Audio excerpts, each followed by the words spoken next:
Here's the cover. Can he do it? Kick out at 2. Ladies and gentlemen, welcome to the Kick Out at 2 podcast. I am one of your hosts, Liam. And I'm one of yours, Ben. This is... I've ruined your intro. It's just me. Yeah, it's just you. No Alex today.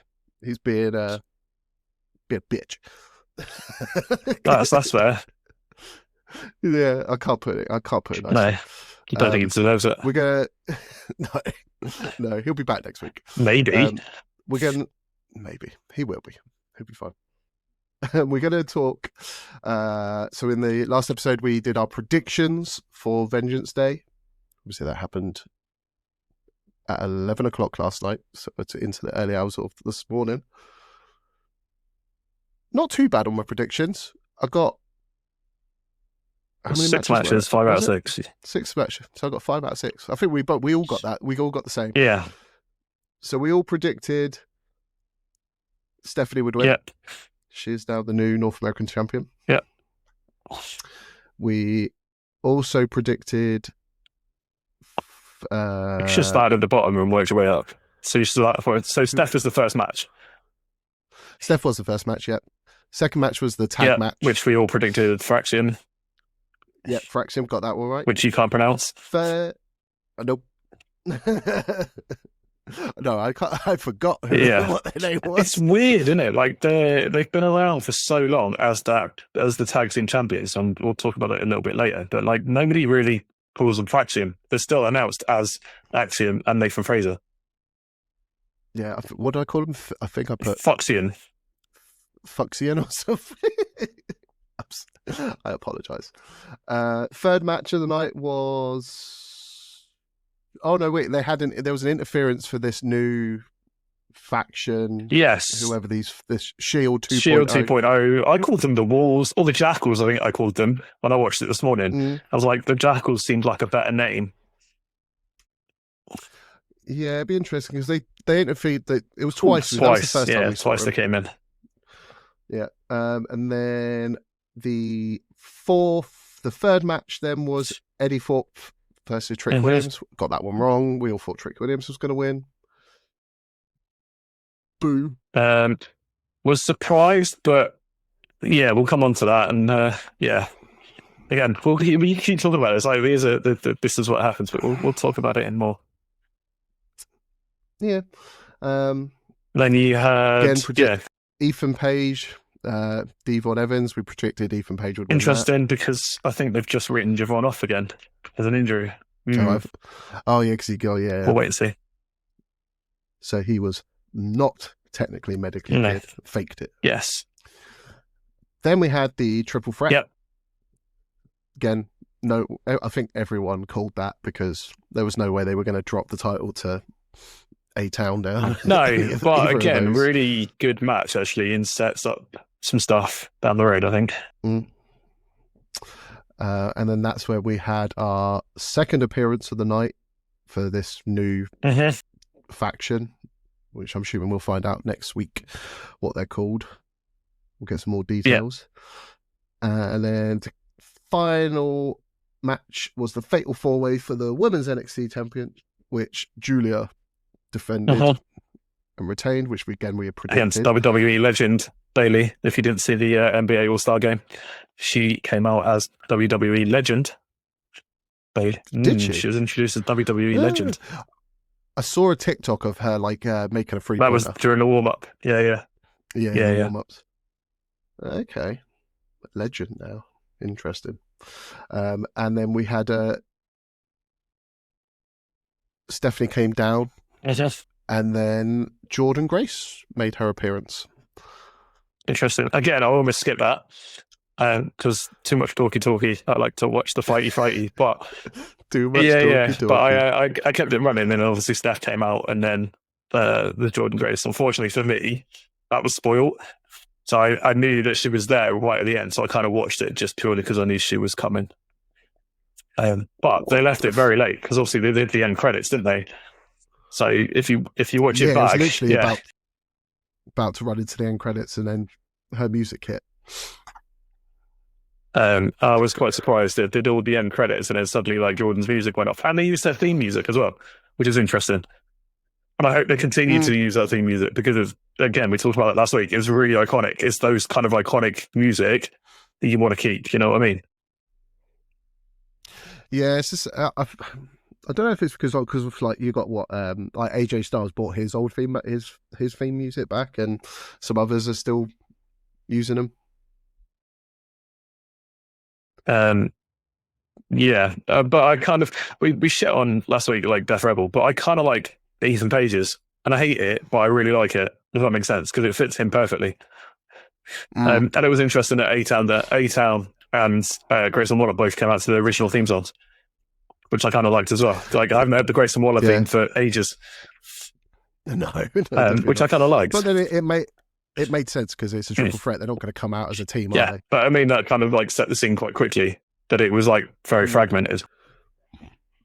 Yeah, and there was a lot of good points in that match. Like I liked how they were like, what was it? We're starting in the middle of the card. I know. No, start in the beginning. No, go to the beginning. No, fine. Start with the. So I was annoyed that they started with the women's match, but because they closed Vengeance Day with the women's match, I was kind of happier. But I was really surprised they kicked off with a title match to start. Like, I was very much like, did you think it was going to be Trick Williams and or even the Ethan Page match to start with? But to start with a title match and it to be the women's match, I was kind of like, okay. But I suppose it was really interesting. If you heard the commentary, they were saying that they started the match before everyone was in the building as well. Oh, yeah, did they? So if you go back to the commentary was saying like there's a line around the building still of people trying to get in. Oh, so damn. again, they started with the women's match that everyone wasn't in their seats, which was really interesting. Obviously, it had some major issues there. With getting everyone in on time, which is a shame but it is live. So again, they've got to start it and get them in, I suppose, get the matches started because of the time restraints. But yeah, I really enjoyed that match. Actually, Fallon Helen has come on leaps and bounds. Like from when she started as the little hoedown girl, feuding with Tiffy, she has come on leaps and bounds. I think I read somewhere today that she defended her title 8 times, which is a lot. Okay, interesting. Considering it was a very short reign, it felt like a short reign. I actually don't know how long it was, but apparently, she did it 8 times. I want to say she's only had it for like a few months, couple of months, 3 months, 4 months, maybe. I'm just checking now. So it was unveiled almost a year ago, so April 6th. Yeah, okay. Was when it was unveiled. And then Fallon Henley won it at Halloween Havoc, so October 27th. So she held it for 110 days. So that is just over 3.5 months. And she defended it 8 times in 3.5 months, which is mad. Yeah, because I don't think anyone's ever defended their title that much in a short period. Even on the main roster, no one's defended it. Unless I wouldn't even count like the hardcore title or the 24/7 title, which is mad. So fair play to Fallon Henley. Like I thought she and Steph were good. Like I know you're a big Steph fan for the wrong reasons. I mean the right reason. But I want to see more. I want to see more of Steph. Like they talk about her being the greatest luchador right now, but I'd never see her doing luchador things. Does that make sense? Yeah. You know what I mean? Like she doesn't do the flippy. She doesn't do the flippy shit. She did a 619. Yeah. And she does the head banging thing on the bloody mat. Yeah. Yeah, that Booker T loses mind. But for a luchador, like someone who is described as a luchador, to me, it doesn't have to do flips and stuff. Like, look at, Rey Mysterio did a lot of flips and lots of dives and lots of twists, but he's not, like, if you look at, like, Vikingo or Commander, like, over in AEW or, even AAA, like, they are doing some absolutely insane stuff nowadays. And for a woman to be able to do that level, I don't think Steph's, like, I don't know if she can or if they've not, like, unleashed the beast. Does that make sense? Yeah. Yeah, because it's not like Fallon's like that kind of like an opponent that can't handle the flippy shit, the speed or the fast paced of like that match. Yeah.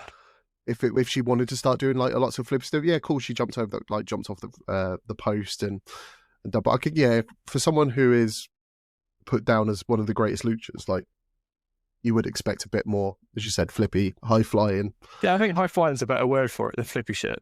You know what I mean? I think we've become too, I'm going to use the word spoiled, probably is the right word for it. Like a lot of the guys, a lot of the men, especially a lot of the men that we see nowadays in mainstream wrestling, so your AEWs, your TNAs, even the WWE, like, flippy shit. You don't see a lot of women do the flippy stuff. You know, even people like Civilina Vega, like, she does bits, but she's not like that level. Yeah, it's all kind of, yeah, it's all toned, it's a bit toned down now. It's not, I don't know if that's just because maybe they want it to look a bit more technical and then a bit more fluid. Yeah. Rather than and I know, doing all the high flying stuff where it could go wrong. I know Stephanie spent a lot of time in Japan. So again, Japan is very non-flippy. It's a lot more strong style. It's a lot more holds, a bit more hard. I don't want to say hardcore. Hardcore's not the right word, but it's a little bit more, probably violent is probably the word for it. That makes sense. So when they hit each other, it looks like they've hit each other. It's a bit more stiff. There you go. Stiff is a better word for it. But maybe I need to look back at some of Steph's other work. So I've only seen bits. So maybe I need to dig a little bit more. But it was nice to see Spiral Tap at the end. That was a really nice surprise for me, actually, seeing that. I didn't think, not that she didn't have that in her arsenal, I just didn't know she could bring that into their arsenal, if that makes sense. Okay, yeah. And, you know, he made that famous. Actually, there's two people that made that famous. It was AJ's move for a long time. Okay, I forgot that. It was one of AJ Styles' finishes. So when he was in TNA, and then more recently, Tyler Bates been using it, hasn't he? Spinny Boy. Tyler Bates Should be back soon. Yeah, he's been medically cleared. I think we said that last time. Was it you that was excited that they were setting up for Roadblock, maybe, for Steph and Julia to have a fight? Or are they just going to stay separate now and just have a bit of a fight for a while, defending their titles? I think they'll probably, because I'm assuming Fallon will obviously have a rematch. Yeah. So that'll be Roadblock. So Roadblock's the next one, and then it's Stand and Deliver. Stand and Deliver. So Roadblock's the one before the WrestleMania weekend. Yeah, so I think Roadblock will just be rematches. Apart from Fraxium and Josh Briggs, and that won't be. I reckon they'll just have a completely different team. I'm trying to think who though. There's loads in NXT. Unless they with that new faction, unless they go after the titles, maybe that'll be something for Stand and Deliver. Maybe wait and see. I'm sure on Tuesday night, I'm sure something will be announced or discussed, or who knows. Okay, do you want me on to the second one? So Fraxium versus Josh Briggs and is it Yoshiki? Yeah. Go on, I want to hear you butcher his name. No, I don't want to. Yoshi. Yoshi. I swear Nathan Fraser does a line of coke and then chugs a load of speed before he goes out every match. Because that man just, like, the pure athleticism, he just runs. Like, and he always looks like he's late. If you ever watch him run around, like, he always, like, looks like he's panicking and running around like an absolute rackhead. Yeah, he does. Yeah, you're not wrong to be fair. He does. He's got somewhere else to be. He's like, I need to win this match and go do some more coke. But again, we were just talking about it when we started, or just before we started, that they've been around now, what, a year probably, holding this title, I want to say.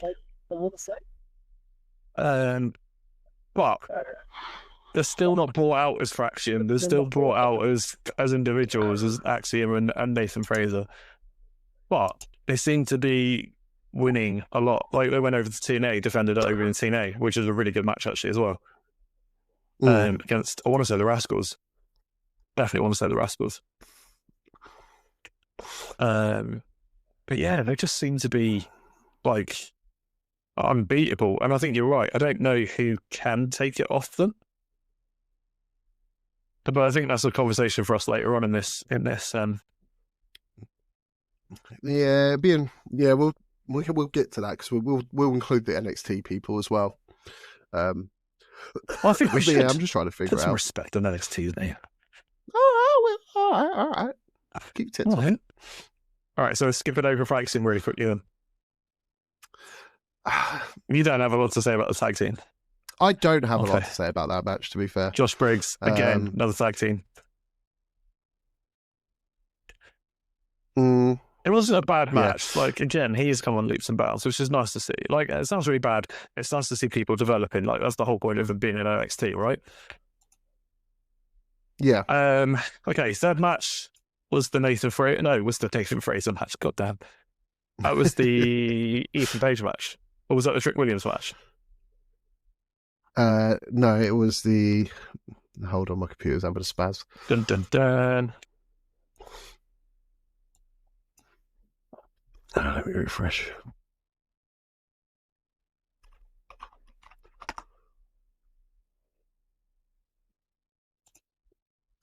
It was the Eddie Thorpe match. So the third match was the Eddie Thorpe, Trick Williams. Yes, yeah, Trick, right. Yep. No, talk about it. Because I'm sure you've got a lot of things to say about it. Trick didn't win. I love that. I predicted Trick to win. Yeah. I think everyone and their mum put money on Trick Williams to win that match. Mate, I loved it. He come out, crowd's hype, whooped that Trick, like, and he dominated like a lot of it, like from the start. Like, because obviously even before, like, they didn't even get the straps on before they started beating the crap out of each other.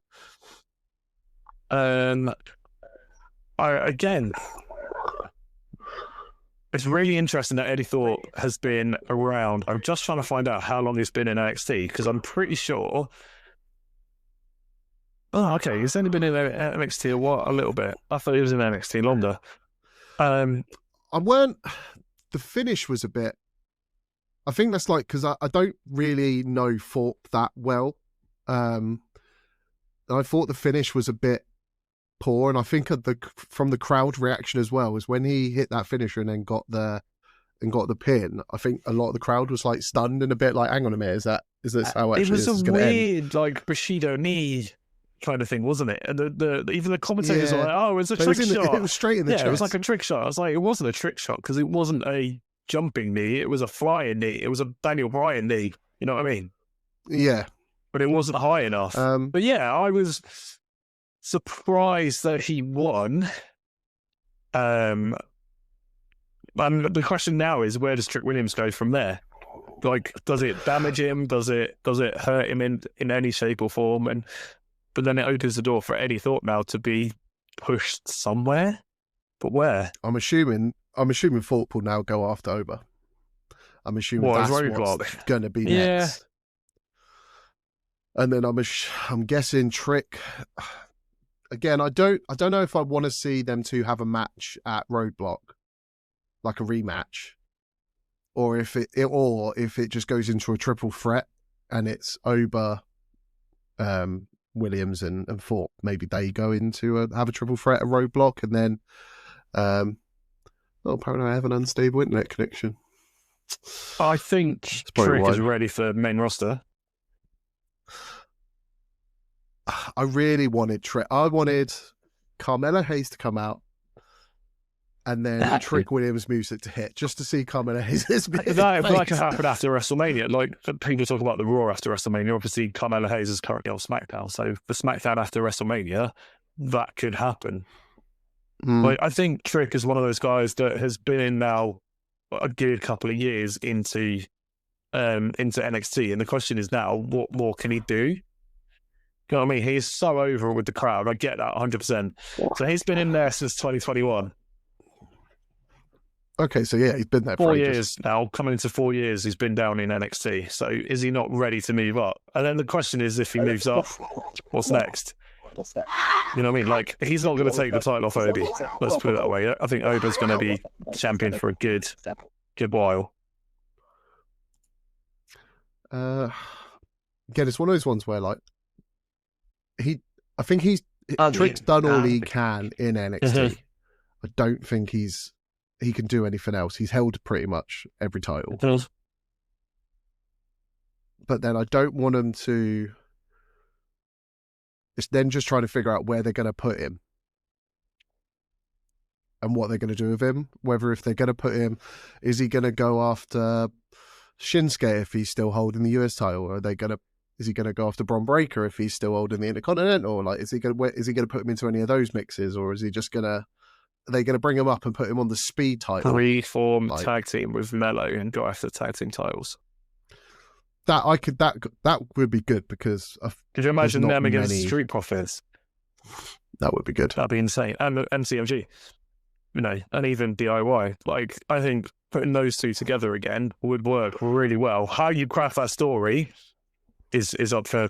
I'm going to say Road Dogg, because Road Dogg's now writing for SmackDown, so he can now work that in. Yeah, he could deal with that one. I think that would be a really good twist into the tag team division, because we were talking about it last week, weren't we? The tag division's looking a little bit slow. And I think in bringing back the Mellow Boys would be really interesting. Like, yeah, it could work. We'll see. Next one. Evans, Ethan Page. I love Giovanni Evans. He's going to be a kid that's going to be around for a long time. I call him a kid because he is so young still. But Ethan Page just knocking the crap out of him at the end of it was a really interesting end, actually. And that finisher is called Twisted Grin, if you wanted to know. Twisted Grin. Okay. Which I really like, actually. I really liked it.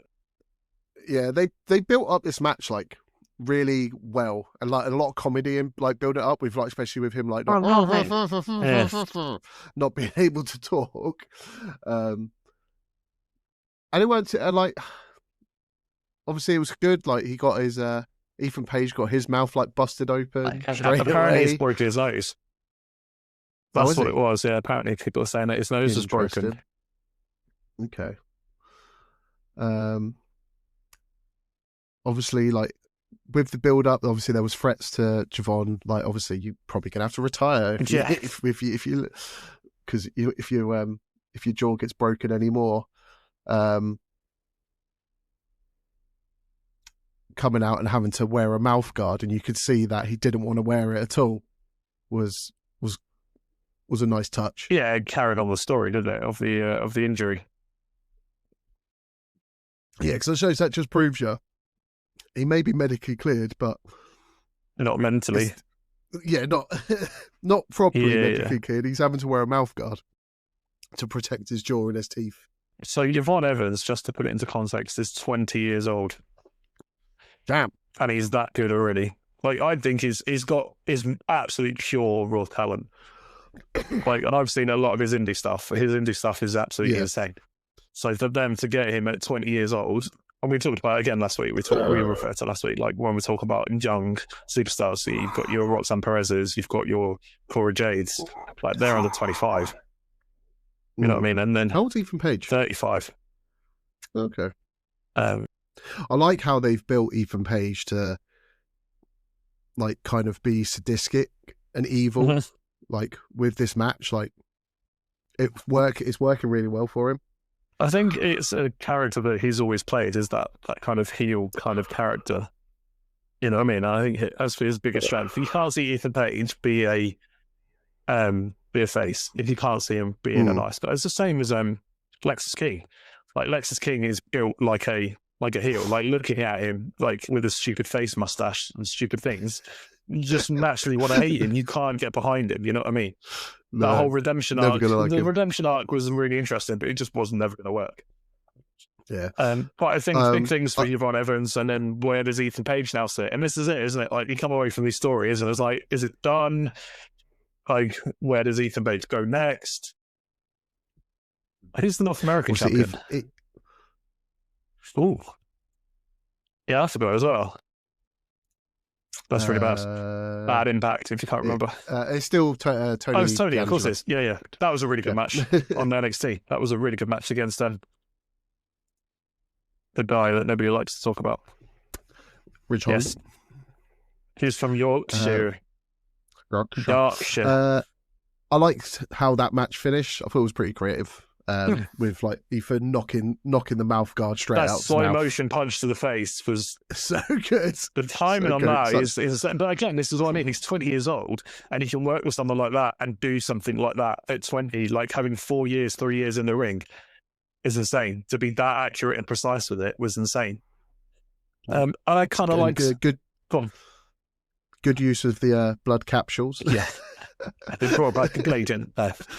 But I like the finisher as well. I liked the Ethan Page. I know Ethan Page normally uses the Ego's Edge, which is Razor's Edge. But I quite liked the Twist of Fate, which is Twisted Grin. I quite like that a lot. Good. Yeah, it's interesting. Two wrestlers using two different finishers. Obviously, Steph using Spiral Tap and the SVB, and then Mr. Evans getting his ass kicked by getting Twisted Grin. Yeah. So no, it was. I don't know if it might have been my favourite match of the night. It's up there. It was good. Title match, triple threat. Yeah, it was good. It had like some really good spots in it. Again, the timing when he rolled into the ring and Obafemi moved and he hit that rolling stunner. Again, the timing on that was like utterly perfect. Like there was a lot of times people go for moves. I mean, it happened during the show. Like there's a few things during some of the. There's a moment with the women's title match where they just miscommunicated between Bayley and Julia when they were trying to do a crucifix bomb. And she reset it. But for Obafemi, like just to do that, like that again was perfect timing. Like it looked clean. Like he rolled into the ring, and as he jumped, Obafemi moved just in the right time, and I thought it was brilliant. Obafemi doing Obafemi things. Those slaps on the chest, mate. Like put him against Gunther, and let's have a slap off. But those slaps, like both of them, were just Yeah, no, I don't think I'd ever want to. Like you see those videos where people go up to wrestlers and like slap me in the chest. Like, no, I'm good. Nah, bro, I'm good. That's my Will Ospreay impression. Nah, bro.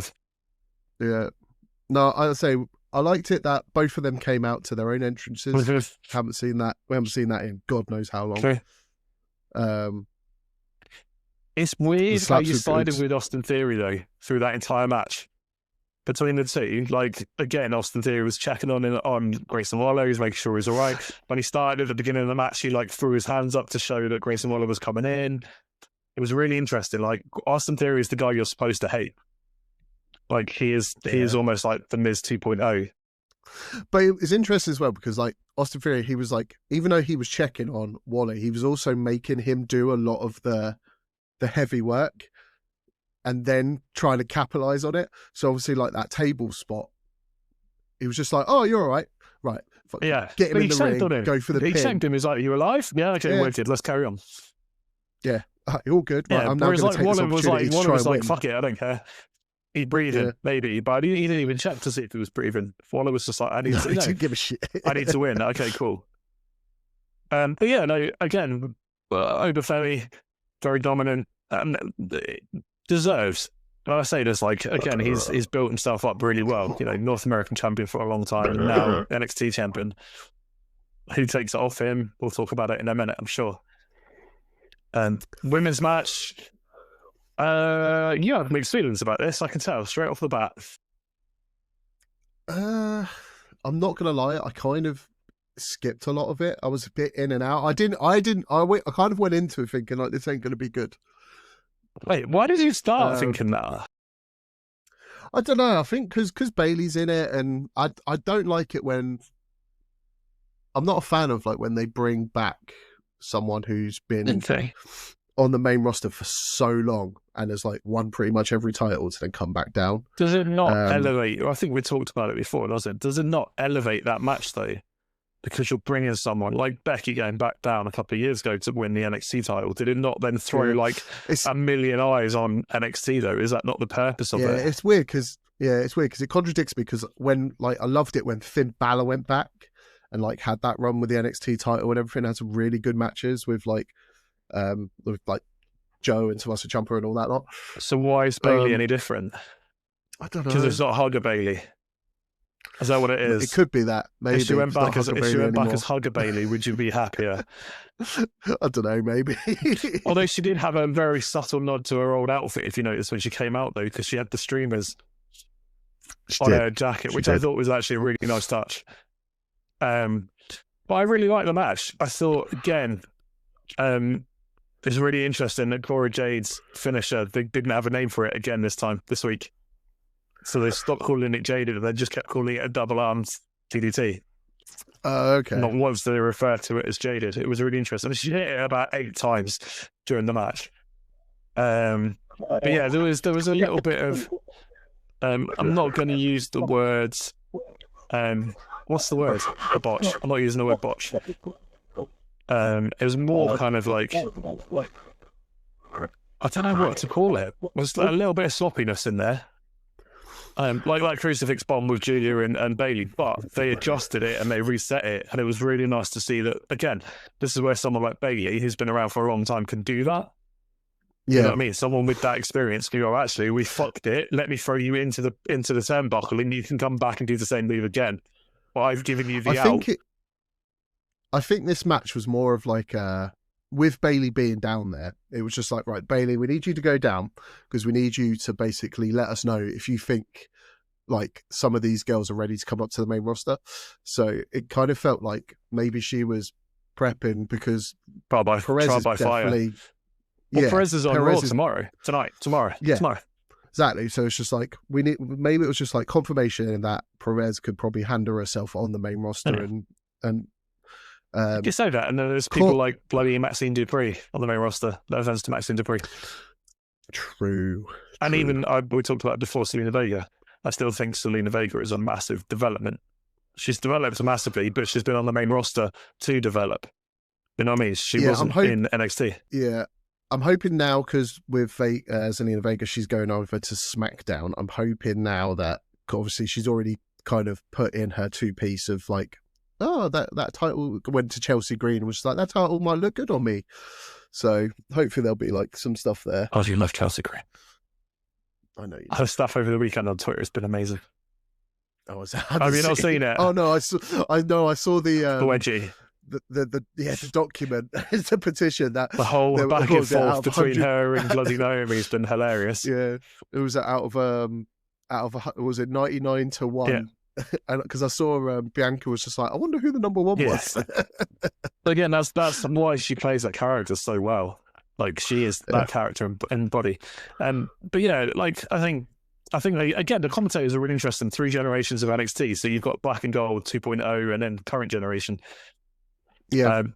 And bringing Bailey down, they said the same thing that you're saying is like, why bring Bailey down? Does she take it away from other people within the roster? You know what I mean? And I think that's really interesting that the commentators are saying that as the match is happening. Yeah. You know what I mean? Well, again, we weren't disappointed with the result. We knew what the result was going to be. Essentially, there was no way Julia was going to drop that title this early.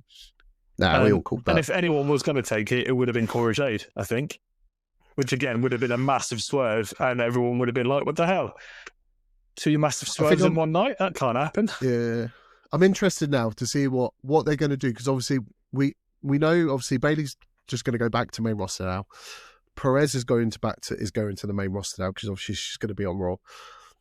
What they're going to do with Cora Jade, and then obviously at the end, we had Jordan Grace turn up. It's just like, okay, so is Cora Jade now just going to get pushed to the side because it's like, or is Jordan Grace going to go after Steph? Yeah, that would be better, I think. I would like to see the Cora Jade Julia fight carry on a little bit longer. And I'd like to see Jordan Grace versus Steph, because I think that would be a really interesting match. But I think Jordan Grace has got to earn it first. Yeah. And again, I think it was put up during the conversations with the commentators, or it might be something that I read, where people are saying that you've had these 3 massive stars come in and push everyone down. So you've had Julia, Steph, all come in and take the titles. But actually, they've been around for almost 6 months now, 7 months. So they've not just walked in and taken the title shot. Like, again, Ethan Page did. I think it was his first match that he walked in and took a title. Or was it his first or second match? It was really quick, like really quick. I can't actually remember. I'll have to Google it. Yeah, like I'll use Carlito as an example. What, his first debut, he faced John Cena for the US title and won. yeah. So it can happen. Yeah, And it does. but I don't think it's the wrong thing. One thing that's really interested me is Zarya and Solruka. Like, you've seen that TikTok of them like bonding on the beach. Yeah, bonding on the beach. Yeah. Hilarious. Again, split the women's tag team title, put the belts on them, and let's have some fun with the tag team titles in NXT. I'll have to wait and see. Oh, what split? Yeah, because we've still only got one set of women's titles. Yeah, it was weird that obviously they split the men's to Raw and SmackDown, but then left the women's as maybe joint. They'll do it at WrestleMania. Maybe they'll announce at WrestleMania they're splitting the belts. I don't know. But then again, I suppose the women's was never split, was it? It was all. No, the women's was split. It was split. Yeah. Well, okay. Because it was weird. Because obviously the men's, even though it was joint, they always carried around 2 titles each. Because the women's, well, yeah, but the men's has been like joined together like 3 times and then split like 4 times. But they've never touched the NXT titles. They've only ever touched the SmackDown and Raw titles. That's when they had the unified title belts, isn't it? Yeah. We'll see. We shall see. We'll talk about that. Right, go on then. Move on to topic. But yeah, overall, I thought six matches were a really good card. Sets a little bit up for Roadblock. Really interested to see Santino. That was a really nice bit. You're going to say you missed that. Oh, yeah, I forgot. Yeah, there you go. Fucking hell. Yeah, so again, Roadblock could have some TNA guys in, which would be really good, actually, having like a full... Could you imagine doing a full TNA and WWE PLE later on in the year? That would be really good. That would be good. What's that?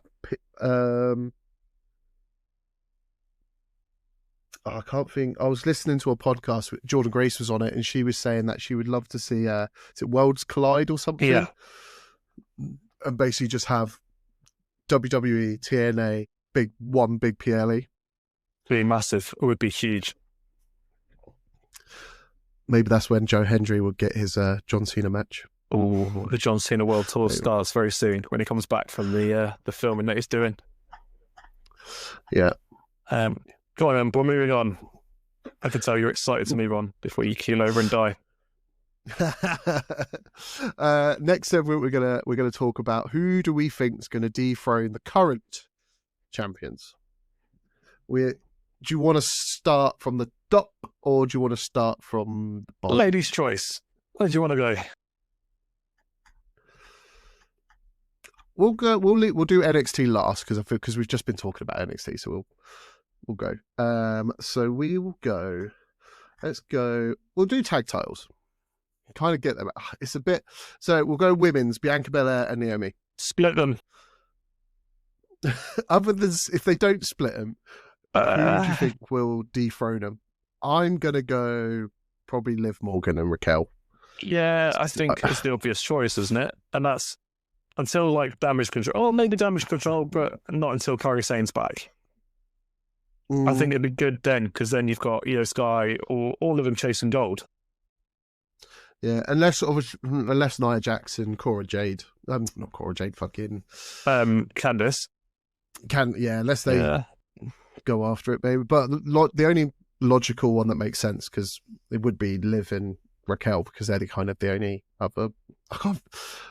It's one of those ones where I don't think women's tags represented very well at the moment. No, and this is what we were talking about last week, wasn't it? It's just, even though you saw Chance and Carter this week, which was nice to see, they've been moved to SmackDown. Again, a really good tag team. I think they were, one of them wasn't medically cleared for a while, so it's nice to see them being back. Obviously, Unholy Unions is no more a thing because one of them got released. You know, maybe they team up, maybe Alpha Fire goes with Piper and they go after it. You know, and then Chelsea and then the tag teams with them as well. Maybe.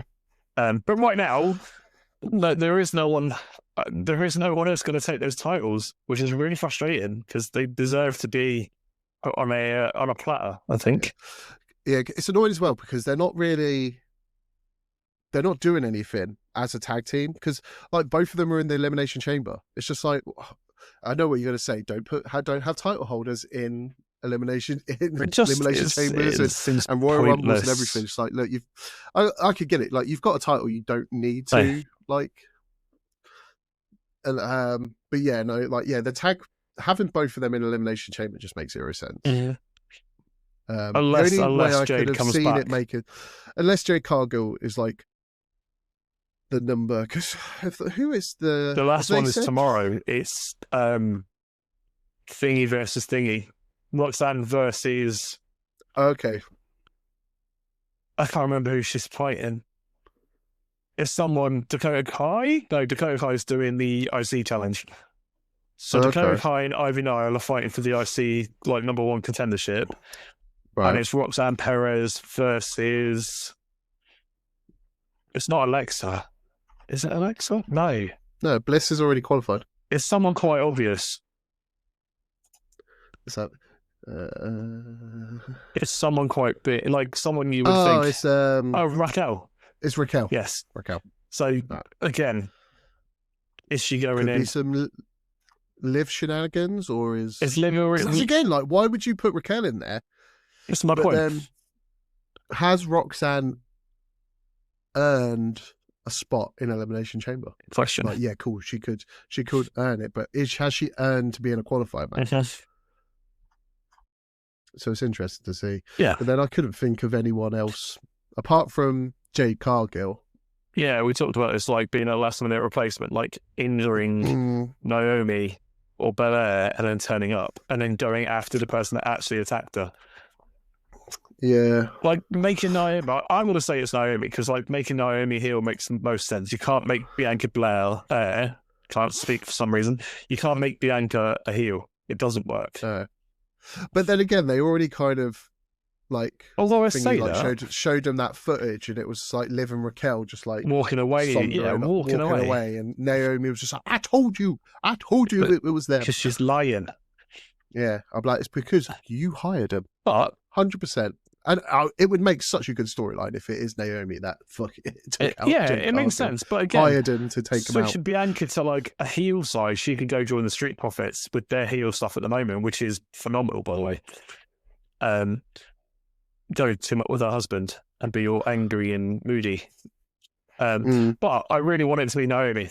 Like, yeah, I want Naomi to be the one that did it. And yeah.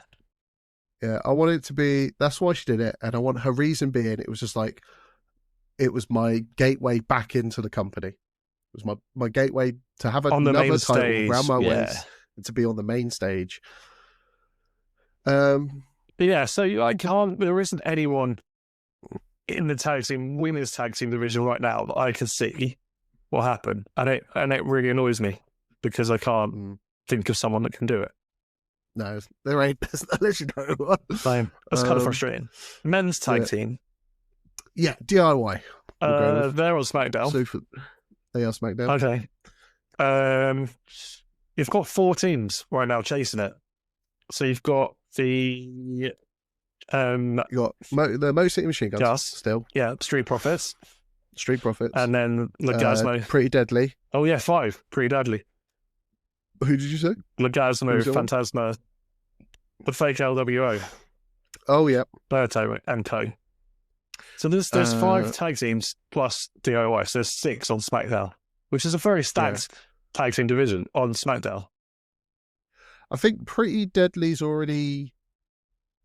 They did a little thing. They've got a match. Is it this week or next week? They have got a match coming up with DIY. I think it's this week, I think. Or if not, it'll be at the Chamber. Maybe. It'll be WrestleMania. Motor City will do it, and they'll take it back at WrestleMania, or they'll pull the trigger on Street Profits and let Street Profits run with it for a little while. But it's not going to change hands till WrestleMania. No, and I don't think a lot of titles won't change. So I can see it being Fatal 4-Way. Ooh, ladder match. Fatal 4-Way ladder match. With the Hardys. That'd be good. With the TNA titles. Why not? Mate, they should just not to give up the TNA titles. They've already got the TNA titles. But what I'm saying is, we're talking about this TNA crossover. Why not have the Hardys just turn up at WrestleMania again and do the fucking thing they did a couple of years ago? Oh, yeah. Yeah, that would be funny. Be amazing. Would be good. But yeah, no, I'd be down. Yeah, if it was a Fatal 4-Way ladder tag match, that'd be great.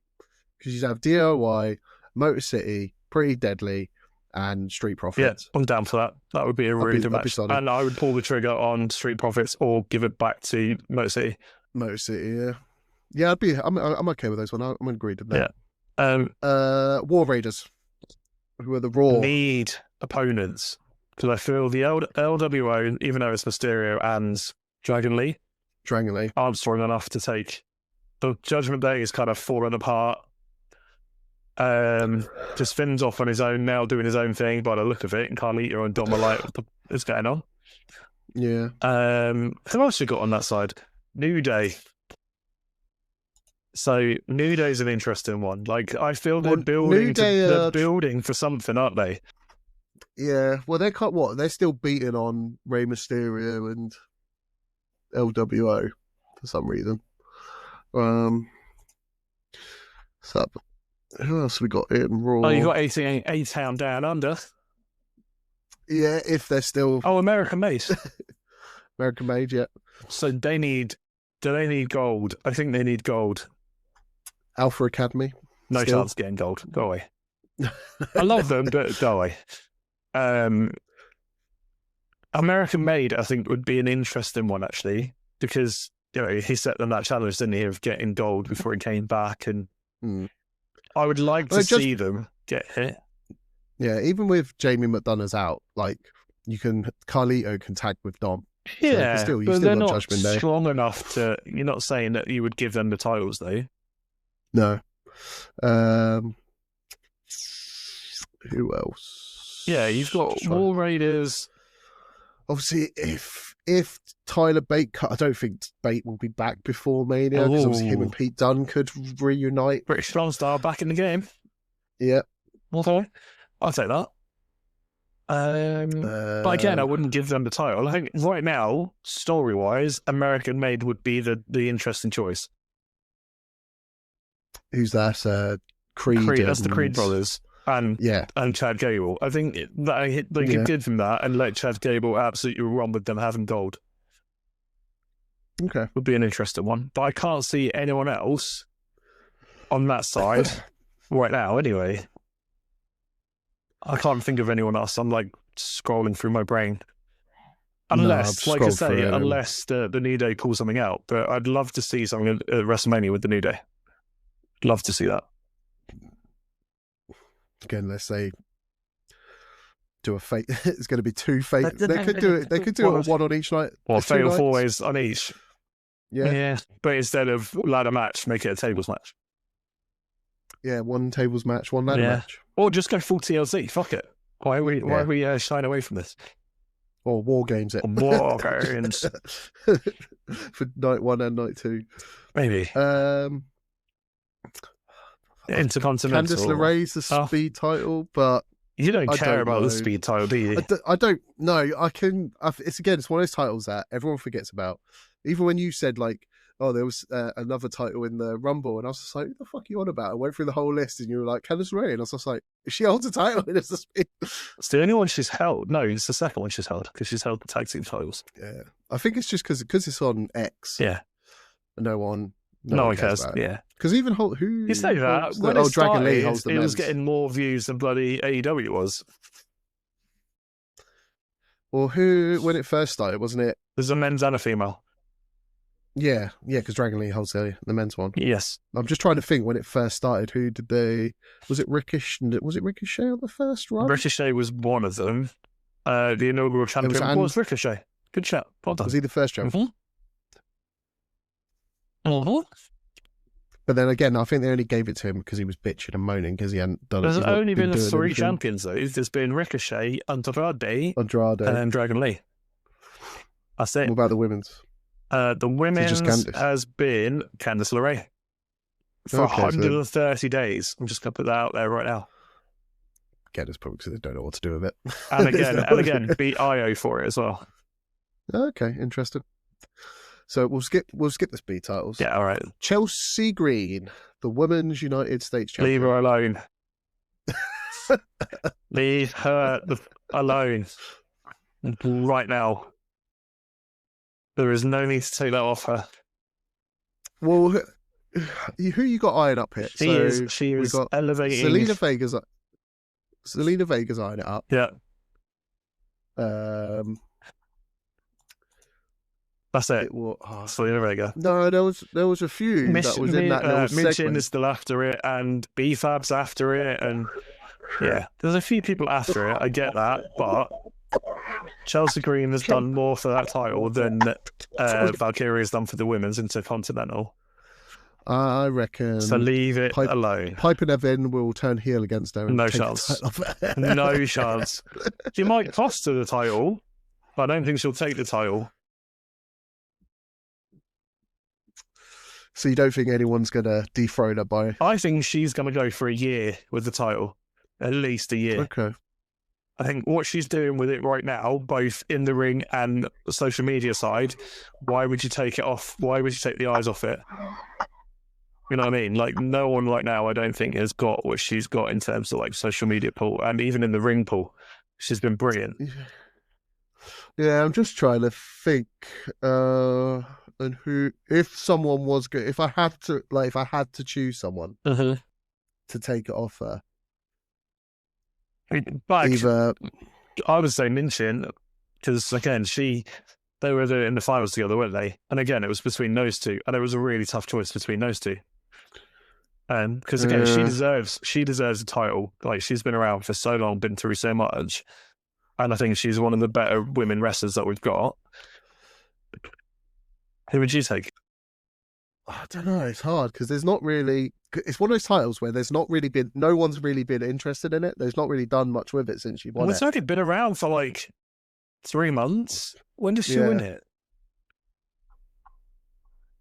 64 days. So less than 2 months. Just over 2 months. Less than 2 months. I can't speak. So she had it less than 2 months. You're saying no one's got eyes on it. You're lying. Liar. He can't decide. The easiest question is, who's going to take the Intercontinental? And that opens up a whole world of... I'm going to put... for Chelsea Green's... US title. I'm going to go Ivy Nile. Interesting. Because that's the wrong channel. Wrong channel? Wrong show. Ivy Nile's on Raw. But the thing is, though, I know Chelsea Green's on SmackDown, but the US title can be defended on both brands. It's not clarified. Where's that rule? It's not. I know it's not clarified, but it's the same with they only have the world titles. The women's and the men's are separate, and the tag teams are separate. Don't know about that. The Intercontinental and the US titles, they should be cross-brand. But I don't know if they are.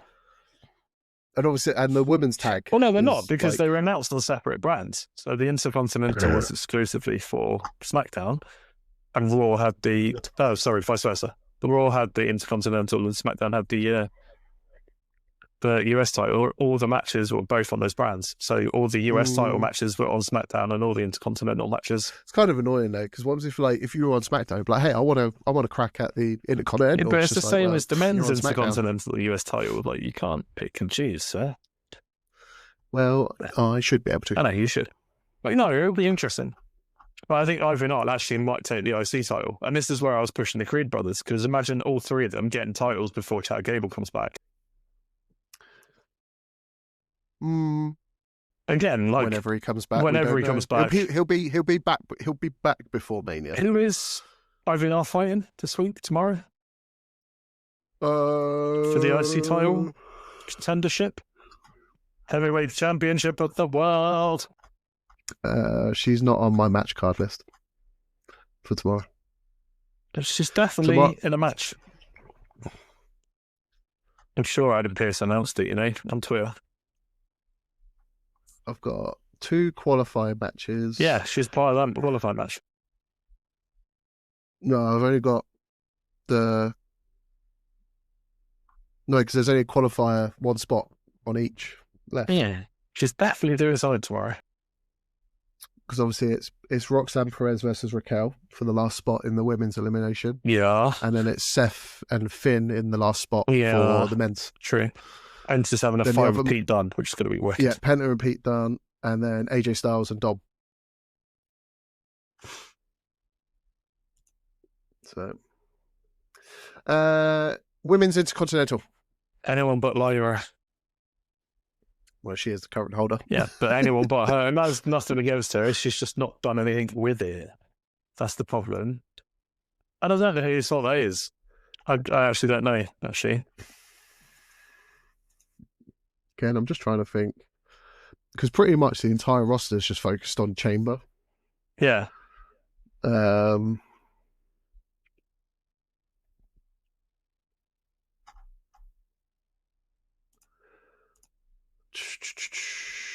Obviously, Oscar's injured. Maybe Bailey. Now she's kind of done with NXT. Maybe.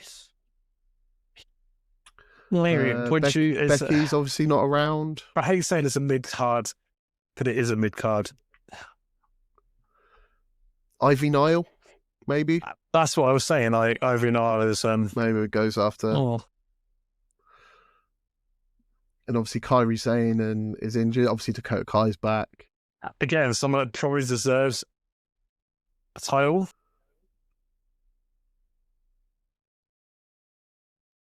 Shayna Baszler. There you go. See, on WWE.com, on Twitter, on X, whatever you want to call it, Adam Pearce has announced that the number one contendership match tomorrow will be between Ivy Nile and Dakota Kai. Oh, yeah. So Ivy Nile then will win that. I can't see Dakota Kai beating Ivy Nile. No, shenanigans, probably. But then, damage control shenanigans, American Made shenanigans. Yeah. But it's going to be a shenanigan-filled match. Yeah, but this is the problem. Like it's a great title, but was she the right person to have it? Again, I think someone like Natalya should have won it and just immediately elevated it. I don't think Lyra was the person to elevate that title straight off the bat. Eventually, yeah, absolutely, she should have won it. But I think someone like Natalya, again, who's probably coming towards the end of her career, she might ever slap me if she ever met me for me saying that. And you're not wrong, though. No, but I think a title would have elevated her and also elevated the title to start with. You know what I mean? And that's what Chelsea Green's done with the US title. Like, absolutely taken a rocket with it and taken it to the moon. Like, you cannot be unhappy with the way Chelsea Green has shown off her title. Like, everything from the outfits to the social media posts, she has absolutely elevated that title. What's Lyra done? Exactly. But that's my point. She's done nothing. Like, we both just sat there and went, nothing. She's done nothing with it. Two very different wrestlers. I get that. I appreciate that. But at the same time, she's done nothing to elevate the title that she's won. Whereas I think if Ivy Nile wins it, then you've got the whole American Made Chad Gable celebration, kind of all the things. And then Dakota Kai winning it means, you know, damage control, blah, blah, blah, blah, blah. So I don't know. Bit of a mix. But I think Ivy Nile should win that match. Yeah, I'd put that she will win it, and then go on to WrestleMania. It would be good if you put with the Creed brothers taking her tag titles, her picking up that, and then Chad Gable finally gets his hands on like the Intercontinental or something. Yeah. At least you very swiftly into the Intercontinental. That was nice. Actually, no. It would have. It would have been a good story. I'm looking on the official WWE roster list next to Valkyrie is Shinsuke Nakamura with the US title. So I read some not damning, but people were like, "Is this the worst US title run in modern?" He's not done anything. Yeah, in modern day. Since winning again, I don't know whether they've done it with like what they did with Ricochet when they put like the speed title on it. It's just like, we don't know what to do with it. We'll just stick a title on you so you don't leave. Yeah. Have they just done that with Nakamura? Like, right, we're going to give you a new gimmick. You're now going to be evil. Nakamura. And you're going to hold this title. You're just going to same what like they did back in the day when they basically gave CM Punk the World Heavyweight title, but did nothing. It was basically, you are a placeholder. You're holding on to this till we can figure out what the hell to do with it. And then once we do, you're dropping it and you're going bye-bye. But then it goes into your slant of who takes it off. So who takes it from Shinsuke? And I know you've got two at the moment that are kind of fighting around it between LA Knight and The Miz. Yeah. Mouth versus mouth. Ladder match for the title? What, triple threat? Triple threat ladder match at WrestleMania. Yeah, because I don't think anyone else is interested in it, or no one's. Oh, no, I was thinking like Intercontinental. I'll tell you who I was thinking for that, but we'll come back to that in a minute. Like, but the US title, again, I think you're right. It needs to change or it needs to be elevated. And right now, it's not being elevated by Shinsuke in the way that probably most people want it to be. Out of LA Knightwood, even though he's held it already, and he kind of elevated it when he did. Agreed. Do I want someone different? Could the Miz? Miz hasn't held a title in A while. a while now. What was the last one? Probably a tag title with. I don't think. Well, I don't know when the last time he held a singles title. Yeah. Really good question. I can check. It's been a while. Like, his career is insane. Like, when you just look back at what the Miz has actually done, like, people need to recognise what he's done, man. It's mad.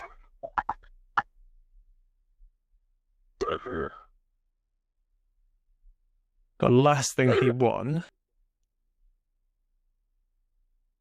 was the tag team, obviously, with R-Truth. Of course it was. Yeah, I thought it was. So, could we let Miz have a... When was the last time he held a singles title? Good question. Why are you asking me these things? It's been a while. Been a while. Because I'm trying to think of like who else could we get in the mix for the title? R-Truth. Could we add? You could add R-Truth. No, could he's we got to add in SmackDown. like?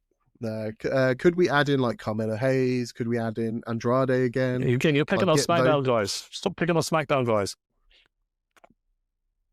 The Miz is on Raw. Oh no, the Miz is on SmackDown now. Nathan's is on. Because that's where that's where Nakamura is. He's SmackDown. Yes, of course it is. I always feel the Intercontinental should be on SmackDown. We're talking US. Yeah, I know. Oh, But you want the Intercontinental on SmackDown? Like Okay. traditionally, when you think of the Intercontinental title, do you think it's on SmackDown and the US title is on Raw? Well, when I think of that, I think they're fucking cross-brand. Oh, that's just They you're should fucking be. weird. They should be cross-brand. Yeah, I don't disagree. They shouldn't be, but that's why you have separate belts. Yeah, maybe. Yeah, so it's either a triple threat or either throw in a couple more into the mix, but I think it'll probably just end up being a triple threat. Will they have a match at Chamber though, or will it just hang on till Mania? I think everything is just building to Mania now, isn't it? It's going to be the big elimination changer, and then a changer, and then any like little matches between now and then. I don't think there's anything else that's really going to do it. Oh, that was another match I forgot about. That's that should be on Raw. Is Rhea, Io? Yeah, that's a chamber. That's a. Is that a Chamber? I thought that was next week. Was that next week? I think she's doing it on Raw. I think. Hey, I've just checked Raw's like thing for tomorrow. I'm pretty sure it's not. Oh, I thought she said they were confirming it before the Chamber. Not unless they've changed it to the Chamber. Who knows? Who knows? That makes more sense to do it at the Chamber, surely. Yeah. Yeah, because so far all I've got is 2 Chamber matches. What else the fuck are they doing? That's what I mean. He's got like, what, 2 weeks? 1 week? 3 weeks. MMA. We're really good at this job. 2 weeks. There you go. Yeah, it's the first of March. So the tag team announced. So Trish and Tiff are fighting Nia Jax and Candice at elimination. So that's been announced. You've got the 2 chamber matches. I think that's it right now. Yeah, that's it. There's 3 matches so far. Okay. That's shocking. That is shocking. That's weird that tag, the Tiffany and Trish, Nia and Candice is like a PLE match. But they needed something for Trish to do because it's in Toronto, isn't it? But it's the same as the Kevin Owens and the Sammy match. That'll be at Elimination Chamber as well. Yeah, that'll be a Chamber, yeah. Okay, so that will put 4 then. And so then that's maybe when Randy comes back and save Sammy then. Maybe. And then that runs into WrestleMania and then you've got Kevin versus Randy at WrestleMania. Mm-hmm. Right, Bron Breakker. Tough one. we just thought we've overlooked someone on the SmackDown roster. Who? Fatty. I suppose he's doing his stuff with Solo, so I can't see that That'd be good though. changing That would have before been good. Mania. Or even yeah. It would have been good to have him in the mix. Love you, Solo. I love you, Solo. Don't love him no more. Yeah. That's gone out. Obviously, I would have had Bronson Reed. Yeah. Obviously, he got injured. I would be happy with slapping a title on Bronson Reed. Because who... Do you know who I wanted? And this is what I'm saying, like, to come back? Ilya Dragunov. I was just looking at, literally, I've got his picture here. I'm just like, Dragunov, that'd be great, have him. But I still think he's still too injured. And he's like, was it an ACL I think he blew out? Which is mad, compared, like, whatever, like, all the crazy stuff that he's done in the last couple of years. Like, but him and Braun would have an absolute banger. We've already had banger matches. They would have an absolute banger match again. I think we all want it. It needs to happen. Let Sheamus take the title. Yes, but the problem is they've done this match too many times this year. Multiple times. That's the problem in there. I think they've kind of not pulled the trigger at the right time again. No. So if you can't have Sheamus. Is it going to be Penta? Are they going to pull the trigger with Penta and let him win it? Yeah, Penta's another one. So Penta and Braun would be very interesting, very different styles, very different kind of aggressiveness. But you need, I don't want to take anything away from either of them. Do you need someone slightly more like a Sheamus in that match who can hold the match? Karen Cross, maybe get him out of the back and stop talking to people and actually do something. Maybe stop whispering in people's ears and actually take the breaking of free baseball bats that he did on social media. Very impressive. It was very impressive. Now start putting in some work. Yeah. Obviously injured. Yeah, I'd probably go either Karrion Kross or damn. What? I'd say it's hard because like most of the ones I'd want to dethrone him are injured. It's either him or Sheamus, but I'd say probably sure on Penta then. WrestleMania again. Everything obviously is building up to WrestleMania, so let's build it towards WrestleMania. So Penta takes it. Penta takes it at Mania. Okay, I'm happy with that. I'm happy that Penta takes it. Okay, cool. Tiffany, is she going to drop it to... No. At Mania, do you reckon? No, not going to drop it. It's Charlotte. Trish is going to interfere. What, at Mania? Mm-hmm. Or do you reckon Nia will interfere because she's still holding a grudge? Maybe, but either way, it's not going to be a clean win. It can't be a clean win. But the thing is, Charlotte doesn't need the win. Does Tiffy need it to continue the kind of momentum that she's got? Like, if she lost the title, what happens to Tiff? Does she then get put into the mix? You know what I mean? Yeah. So Charlotte didn't need to win the Rumble. No, but she's Charlotte fucking Flair, isn't she? There was no reason for her to win it. No. Like, it would have her returning would have been better if they didn't announce it 3 weeks prior. Because as I said in the last one, as soon as they announced she was returning, it was just like, cool, well, she's going to win the Rumble. What's the point? It's the same as, like, see, it would have been interesting, again, like, Tiffy to win the Intercontinental instead of the main picture. Like, they thrust Tiff very quickly. I know it only took a year and 2 months, apparently, according to commentary the other day, for her to win the big title. But she didn't win. Obviously, the Intercontinental and stuff didn't exist, but it would have been interesting for her to run with the Intercontinental for a while. Yeah. But this is my problem. I think if Charlotte wins, there'll be a riot. Legitimately, I think there'll be a riot. Charlotte doesn't need the win. She doesn't need the title. And I see Trish getting involved. There's a thing of like, what was it? It was a meme of, there's a picture of Charlotte standing behind Tiffy, and it's just like when your grandma's like mad at you because you're so much younger and more beautiful. Like it pretty much is. I think Tiffany is what you used to be like 10 years. Like, I think Charlotte and Michelle McCool went to the same time. plastic surgeon. Imagine that. Michelle McCool, Charlotte Flair, then Tiffy. You know what I mean? Like Michelle McCool on the video recently, she just that surgery has not gone well. No. Same for Charlotte. Maybe it'll improve over time. Yeah, maybe she's just had it done. Rhea Ripley. Yeah. Obviously, we've got the Chamber coming up. Yeah, so if her and Io have a fight at the Chamber, she's not dropping it at the Chamber. No, so it's either going to be Liv, Bianca, Bliss, Bailey, Naomi, and whoever wins out of Perez and Roxanne. So Perez and Ripley at WrestleMania would be really interesting, but they're not going to pull the trigger that early on Perez. No. Bliss would be an interesting one because they could then bring the White Six in. Like they keep teasing the White Six stuff with Alexa. So Alexa, Ripley, WrestleMania event. I wonder if that's what they said to her to get her back. You could have the WrestleMania event. Maybe that's the last minute signing deal. Yeah, because I don't know if I want to see because again with Liv Morgan and Raquel, they're building the storyline and everything since Liv lost it. They've kind of you've forgotten about Rhea. You two are now a team, and they're just go after the tag teams instead. Go after the tag belts. Go after the tag because they're teasing them to go after the tag belts. So I can't see. I don't want to see Bailey versus Rhea. Don't think that'll be a good match. No.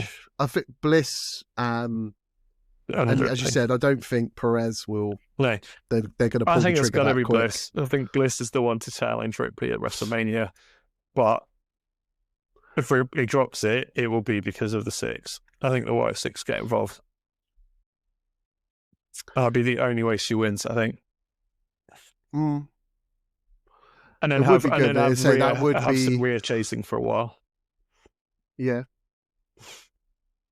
Reforms with the Judgment Day to go after the White Six. Yeah. Starts her own faction. Yeah. Pulls Damian Priest back off of SmackDown. Yeah. No, you need to come back. I need you. I'd be happy for that. I'd be happy for WrestleMania to have have Alexa versus Rhea. Yeah, I'd be okay with that. Be a good match. Gunther, the Ring General. Really hard, this one, actually. I think out of all of them, this is probably the toughest one. Who we think is going to dethrone him? Good question. Is he going to leave WrestleMania with the title, or are they going to pull the trigger with Jay and just let Jay win it? You want Jay to have it, don't you? No, I don't. Oh, I don't want. I prefer Jimmy over Jay. Can't tell them apart anyway. What? Who? Jay? Jimmy? Jimmy? What? Yeet? Yeet? No, Yeet. I don't know. This is the thing, isn't it? Like, we've seen it over the last year or two. Like, they don't pull the trigger when we expect them to pull the trigger. And then when they do pull the trigger, it works later on down the line. But I think Jimmy is so red hot right now, it would be stupid not to pull the trigger. Is it what's best for business and let Jay take the title? Yeah. How he wins it is another question. With shenanigans from Jimmy? Or even Roman? No, I can't see. Ooh. Unless they do a storyline with like Roman helps him win it and then asks for it back. It's lay down, bitch. Yeah, but Roman's on SmackDown. Yeah, but as you said, like people can meet. It doesn't matter. Yeah, they can't. Well, Roman can basically do what he wants. He always has. Yeah, exactly. Struggling, aren't you? Yeah. It's one. It is. As you say, it's Gunther's the hardest one.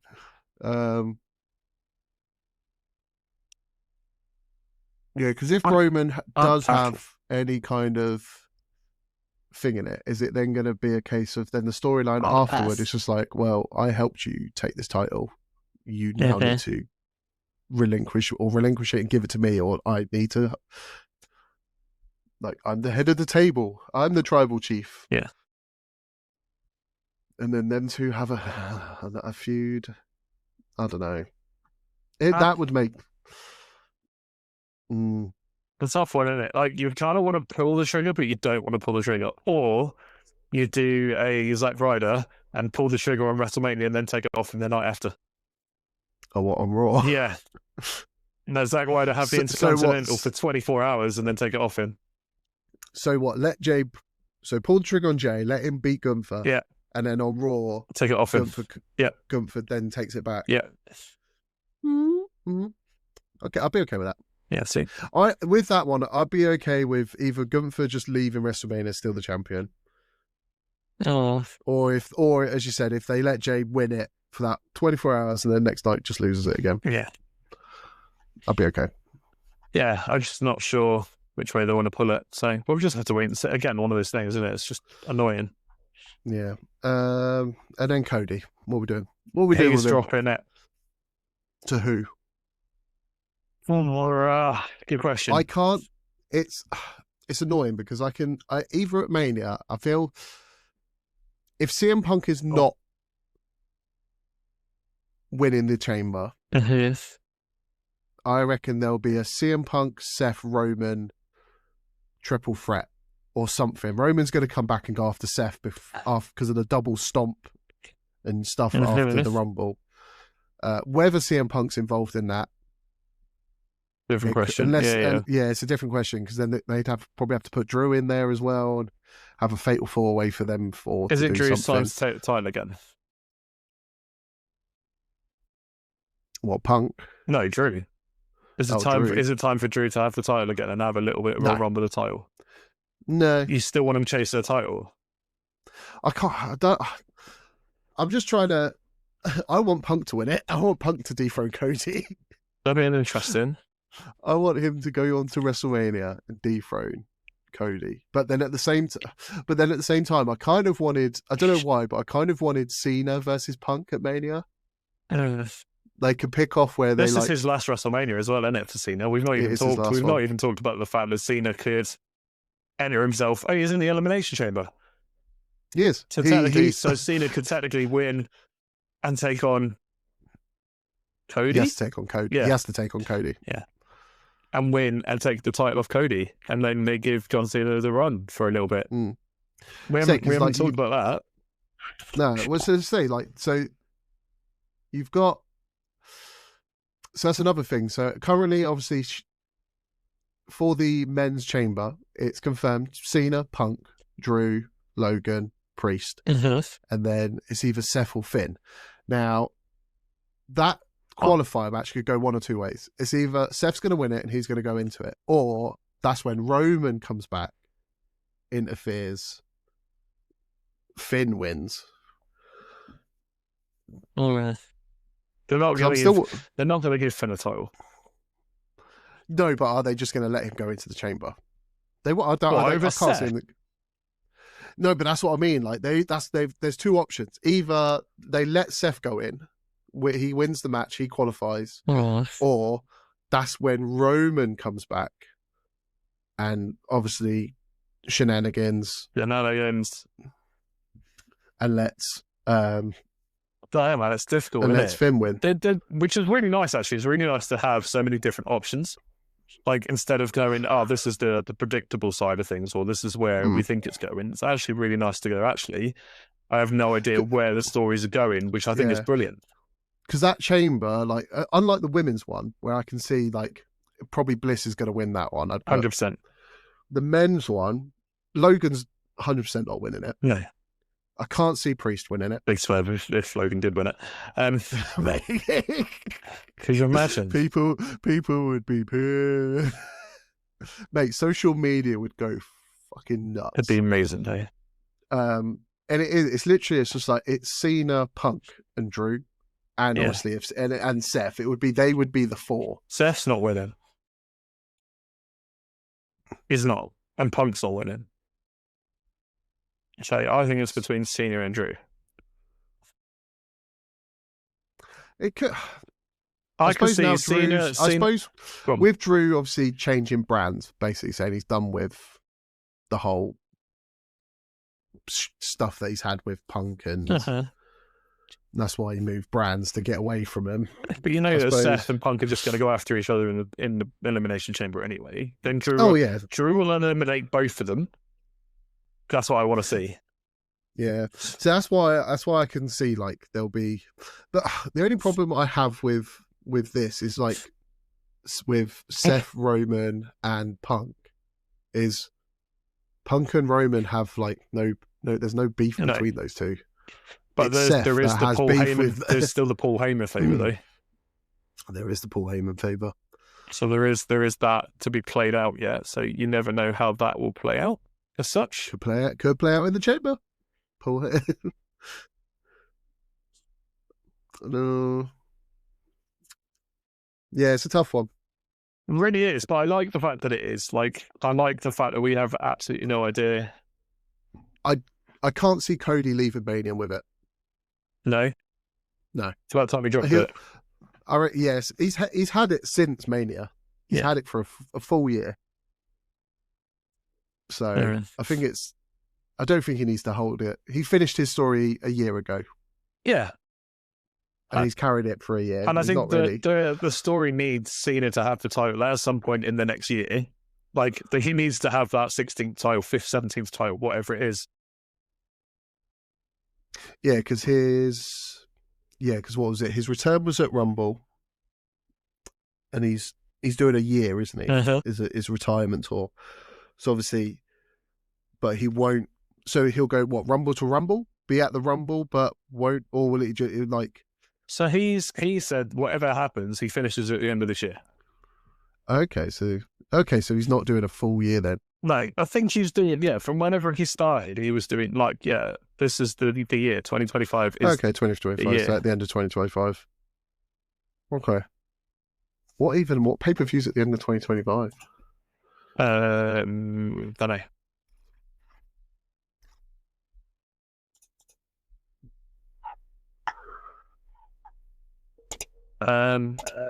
So Cena said he was doing, till the end of 2025. When he comes back, he has something like 39 to 40 weeks of week in, week out, plus all the PLEs. Yeah, because I know he was saying, like, obviously the Chambers, he's got multiple chances to get a title. Yeah. Obviously, Royal Rumble was one of them. Chambers another. Yeah.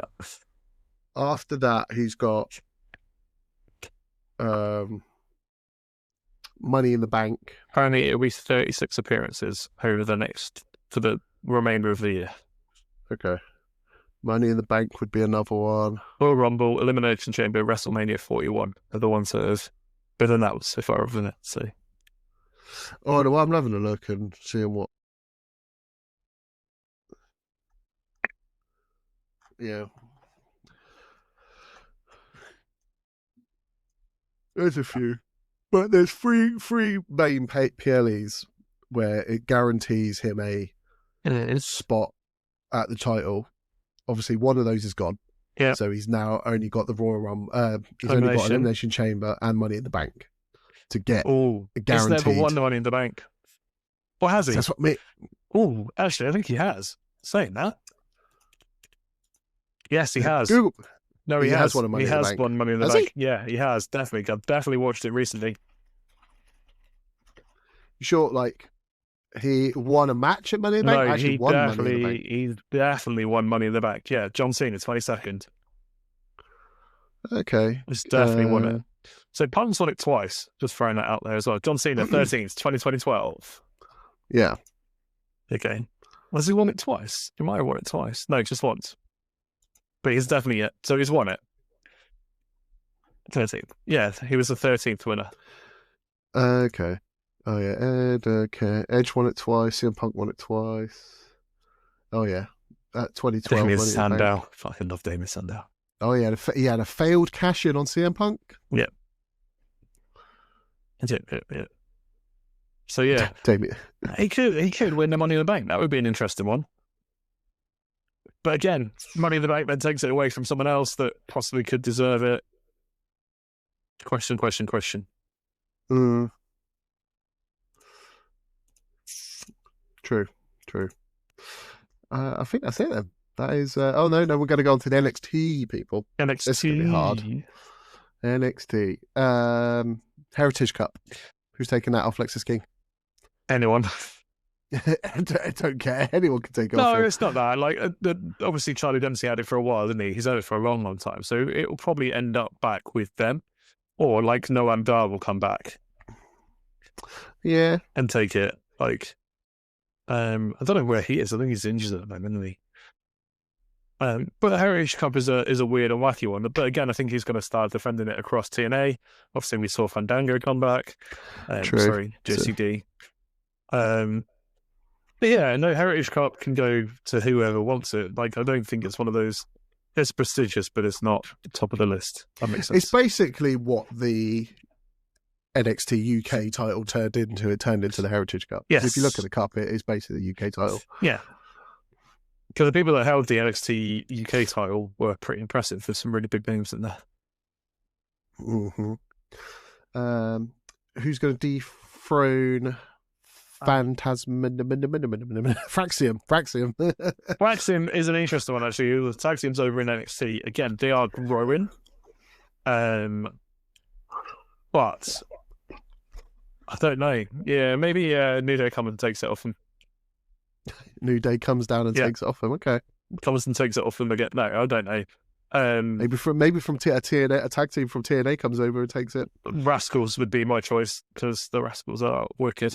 There is a couple of new kind of tag teams kind of stepping out. Obviously, you've got this new faction, the new four guys, the Jackals. I'm going to call them from now until we get an official name. Shield 2.0. Yeah, Shield 2.0, whatever you want to call it. I think Chase U is about to get redone, which would be interesting. It would be nice to see Chase U. Gallus, we talked about last week. I'd like to see Gallus win the titles again. I'd like to see Gallus on the main roster or NXT. I'd love to see them get elevated. What else have you got?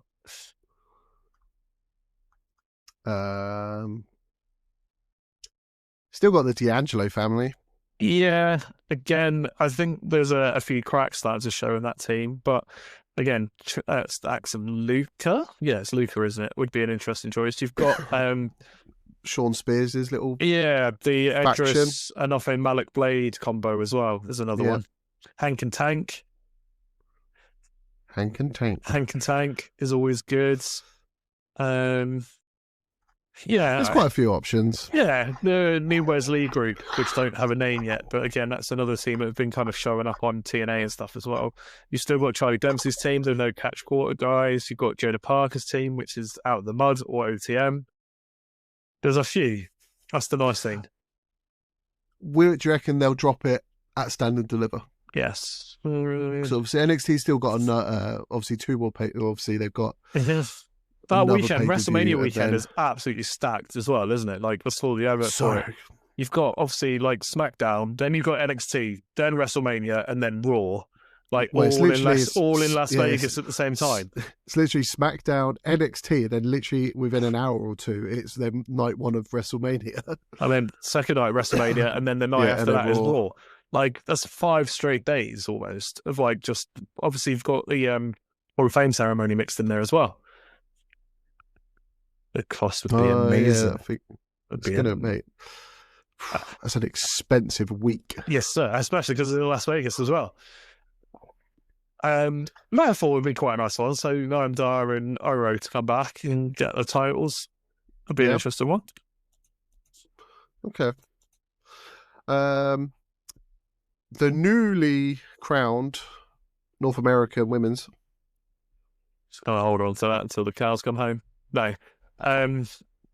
There's no one right now. I think again they're gonna do a mix up. There's a number of contenders already for it, isn't there? Which is the 3 girls that were ringside for the match. So JC Jane. No. Oh? No, it was Jonah Parker. Oh yeah, Kalani Jordan, and Petrovic. I think that's on Tuesday.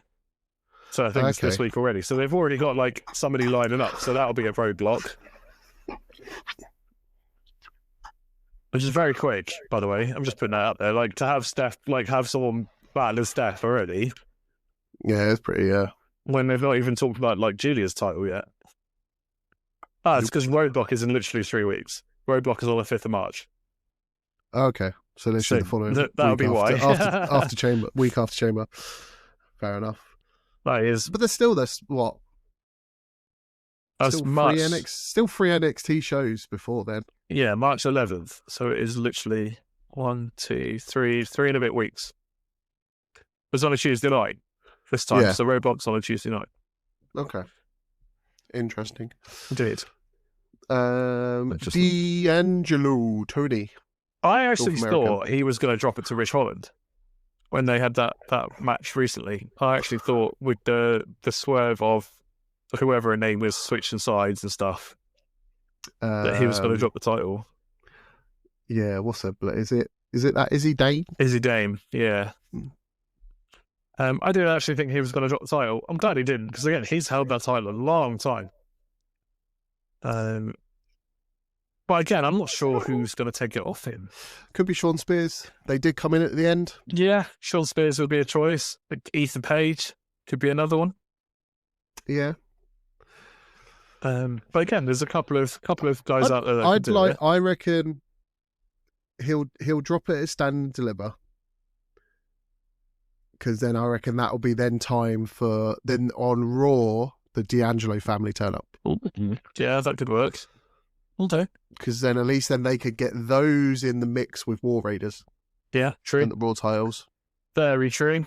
Yeah, that would be a good one. Who he drops it to, it's I reckon either Sean Spears, Ridge Holland will probably get back in the mix. Someone like that.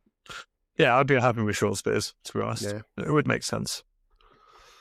And then after that, we have Julia. Is she going to drop it to Cora Jade? Or is she going to drop it to Jordan Grace? Jordan Grace. Or are they going to have a bit of a feud for a bit? Yeah, or is Jordan Grace going to go after Stephanie Fakir? Because obviously she was there. Yeah, choices. I think if Jordan Grace is going to get in the mix, she should go North American first before not going straight for the women's NXT title. Like as you said, like you need to, like I know we know who you are. You were TNA Knockouts Women's Champion. Like you built your brand, but this ain't TNA. This is WWE. You got to work from the bottom. That's why you're on NXT. Yeah. I think she needs to work from the bottom. I think that's a bit not disrespectful, but like no, but I would prefer if she went North American and then women's. Yeah, but then who you got to challenge Julia? Yeah. I suppose because they've got 3 people already lined up for Steph. Who have they got? Yeah, which is mad. For Julia. Yeah, they haven't announced anything. But would the first match on NXT be Julia versus Jordan Grace? Probably not the sensible idea. Yeah. It would have been better if maybe they didn't have Zarya tag team. Maybe got her in the mix for the title. Yeah, maybe. Her, Jordan and Julia. Yeah.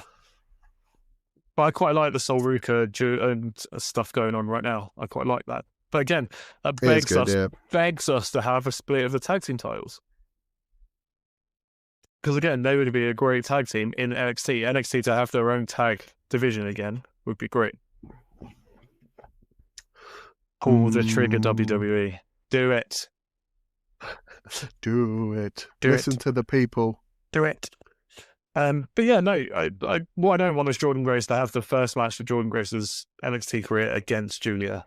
I think that's a mistake. I think she might need maybe a squash match or 2 just to have some fun. To build up the hype, I can see it Stand and Deliver, have Jordan Grace versus Julia. But with Julia retaining. Yeah, Jordan Grace versus Nikita Lyons would be a good one. Yeah.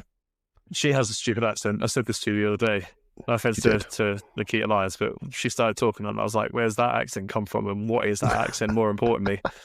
But that would be an interesting one. Again, like 2 big girls going at it in the nicest possible sense. Like Nikita looked quite good against... Who was she fighting? But then again, she lost to Zarya. Zarya. Yeah. So that's what I mean. That's why Zarya versus Jordan Grace would have been good. Like 2 beast of a women. Very true. Or maybe Jordan Grace hooks up with Nakia and they have a tag team for a little bit. Or I don't know. There's so many things that Jordan Grace could do. She's never done tag team wrestling. She's always been a pretty solo. Singles. Yeah. So it'd be quite interesting to see if she could go into a tag team. But again, there needs to be a reason. So give them the bloody tag team belts back down there and let them do it. You know what I mean? Yeah. All right. Cool. No one's taking the belt off over. No one's. I don't think there's anyone that. Thorpe's not taking it. No.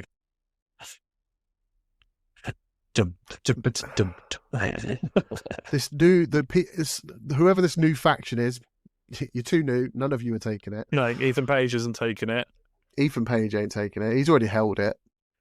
They might pull in someone from TNA to do a challenge like at Roadblock with Oba, and I'd be quite open to that. Imagine someone like Moose versus Moose would be good. Moose versus Oba for the title would be a brilliant fight. Yeah. Like, that would be an event worth seeing because, again, you've got two really big guys going at it. I'm trying to think who's the men's champ. It's Joe Henry, isn't it? So, do we want champ versus champ? Maybe. No, I'd go. Yeah, bring either champ versus champ. Do Joe Henry or Moose. So Moose is the X Division champion right now. Moose is? Yes. Okay. So you could have Moose versus Oba. You could also, if we're talking about women's tag teams, Sol Rukova and Zarya versus the Spitfire. The TNA Knockouts tag teams. But then you've got things like even AJ Francis would be an interesting one. So bring him back over to NXT, have him fight Oba just for an exhibition. Yeah. You know what I mean? There's loads of things. Like, we forget about this like whole other roster that there is available now to have some fun with. Mm. Or again, he talks about bringing like Rusev back. Imagine Rusev versus Oba, just as a random fight. There you go. I'm assuming he'll come. Will he come back as Rusev though, or will he come back as Miro? No, he'll come back as Rusev. And Matthew Reinhold, who was the guy from Rusev D, the announcer, he is in TNA as commentary. Okay. So technically, he could come over for one day and bring back the Rusev Day, which would be really interesting. Rusev Day. I'd love to see Mustafa Ali versus Devon. That would be an amazing match as well. That would be good. But I think like there's enough people, even like people like Tommy Dreamer, you could bring across. But I think if you're going to do big man versus big man, Moose versus Oba at Roadblock would be phenomenal. That would be good. Yeah, I'd be down with that. Because people like the bigger guys. The only other big guy really is AJ Francis. That's it now. Everyone else is kind of not slimmed down, but there's no one. Hammerstone's already been across. Jake something could be another one. But I think that would be quite a good match. I'd be down to see that. That'd be really interesting. Yeah. But to take the title off him, I can't see anyone doing it. I can't. Rusev Day. Rusev Day. Rusev Day. Yeah. I legitimately, right now, there is no one that stands out that could take the title off him. No, there's no one. Especially, obviously, because with Trick Williams coming up. Like, he will come up. There's nothing for him to do now. No. And having people like Aussie Down Under, he's hand down under. But then we've talked about taking the titles off him, but then if you take the title off people like Bron, where does Bron go for a bit? Like, you take the titles off Intercontinental Bron, and then he becomes Bron, but that's it. Yeah. I suppose it all depends on like how they're going to, after Mania, what the story's going to look like. Yeah. Apollo Crews can fight Oba for the title. There you go. Bloody Apollo Crews. Apollo Crews is injured. He's not going to. Bronson Reed Oba when he comes back. Bronson Reed Oba would be an amazing fight. He's got no reason to go back down to NXT other than for the fight. And I'd be down to watch that fight. But here's the thing, like looking at the roster, you've got nobody really on NXT that you can wholeheartedly put your hand up and say they could take the title off Oba. Like, he is that dominant, which is phenomenal to have that. But like you look at Cody, you look at Gunther, there are people that you could say actually they could take those titles off and it'd be great. But right now in NXT, there is nobody that is ready to take that title. Yeah, no, I agree. Cool. Right, for our last part of the podcast, you posted this in the group. I wonder if I can screen share. Don't know. There is an option for it. We don't want to see your news.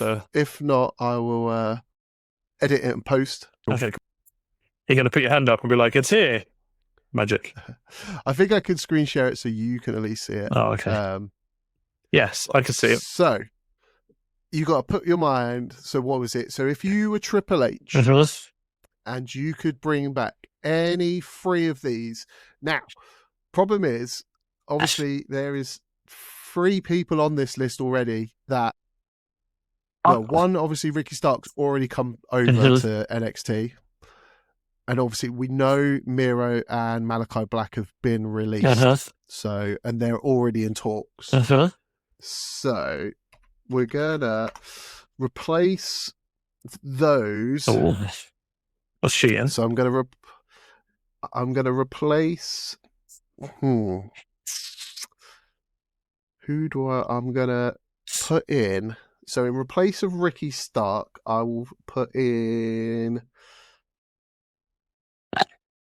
Brody King. Okay. In replace of Miro, I will put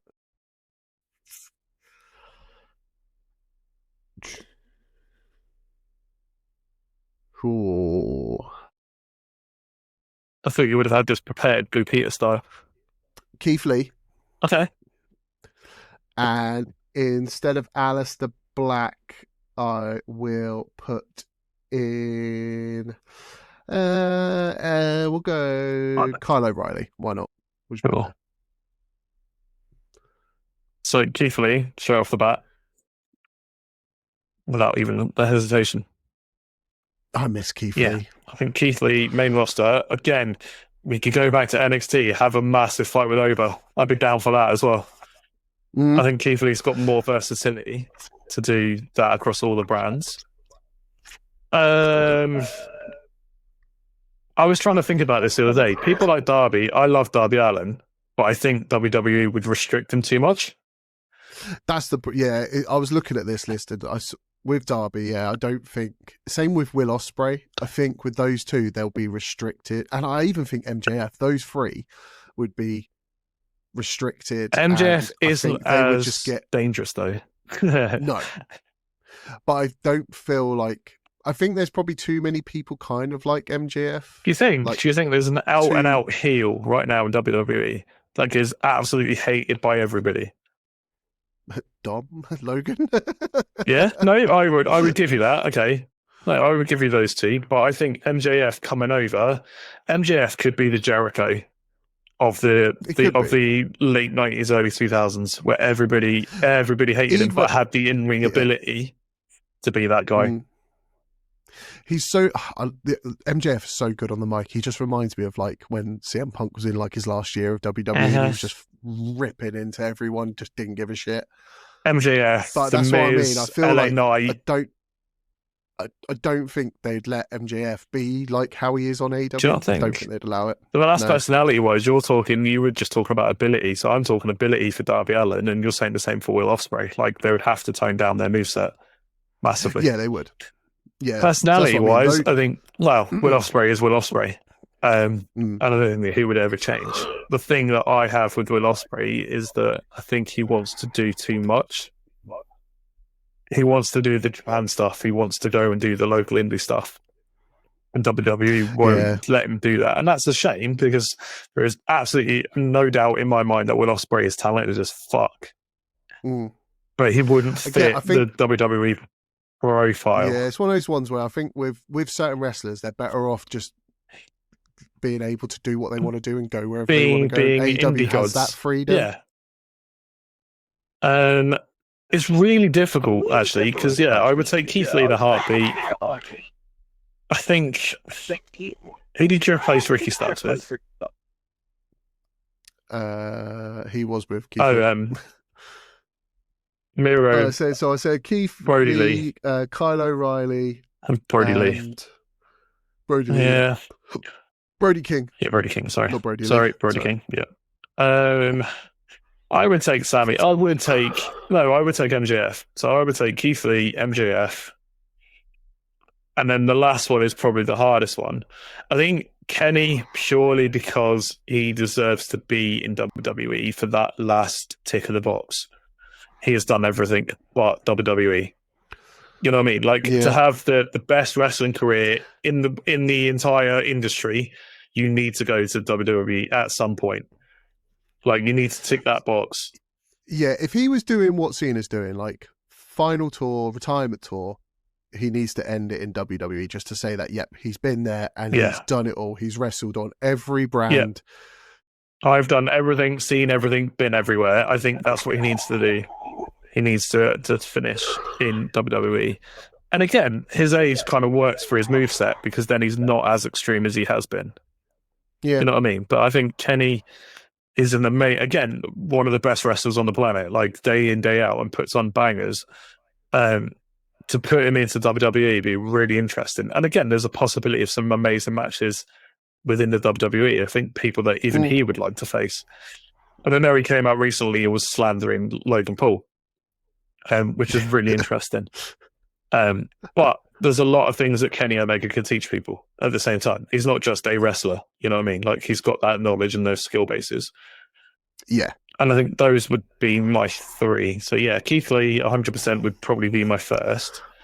MJF, I would like to see him with his personality.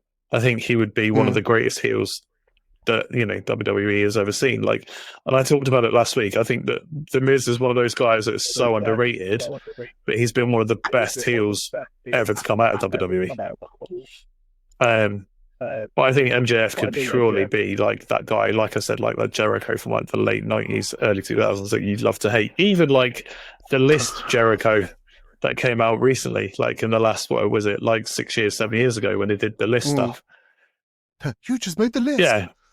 But, you know, MJF has done that stuff with the scarf, didn't he? And he did it with the pinky ring and all that stuff. So he is creative and very clever with it all. And then Kenny, just because he needs to check that box, I think he needs to experience the WWE, and the WWE need to experience Kenny Omega. That would be my three. Okay, cool. What about you?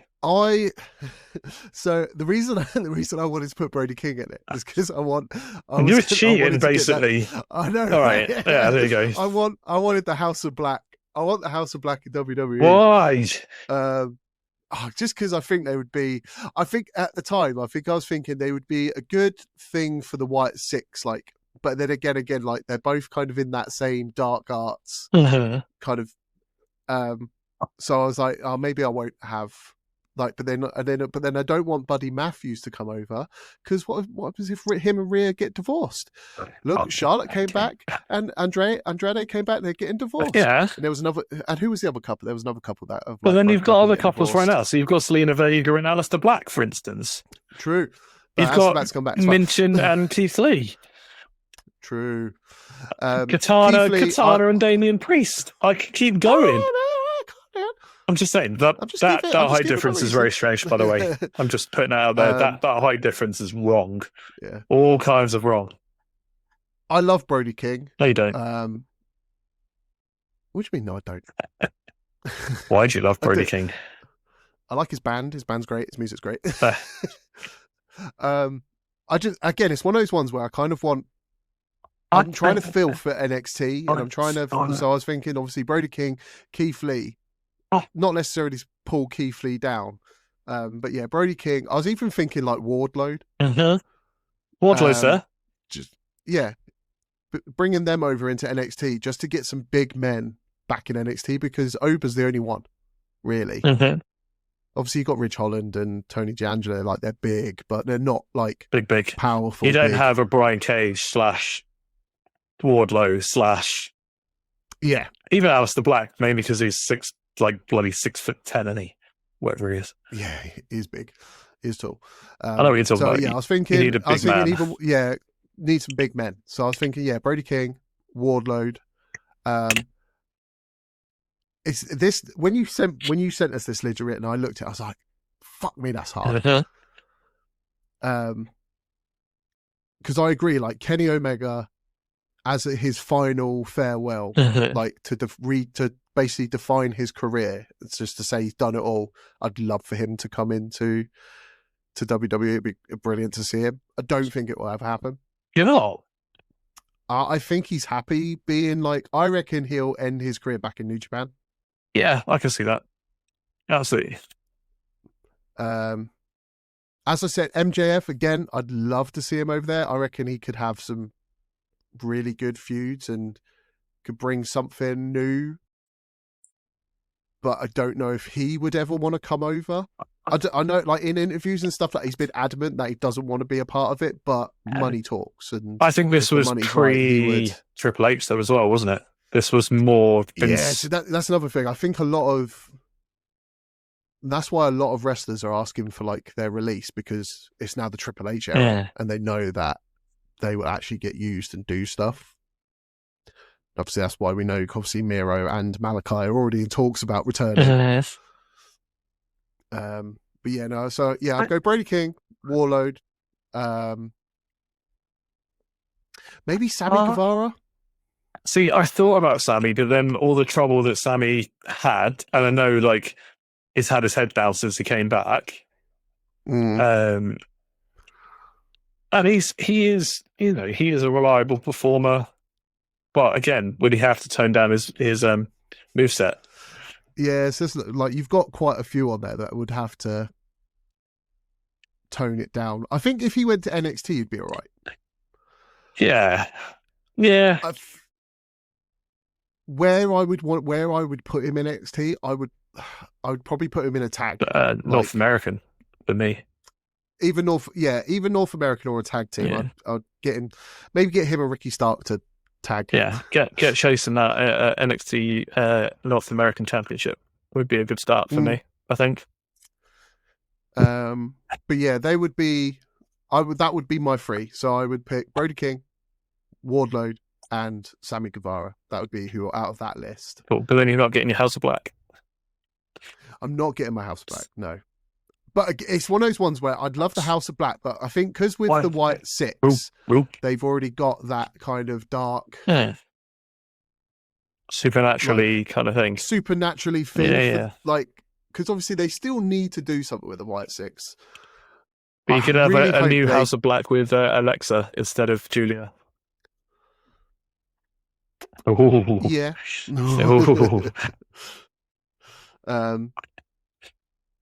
But yeah, that's the only reason I wouldn't bring.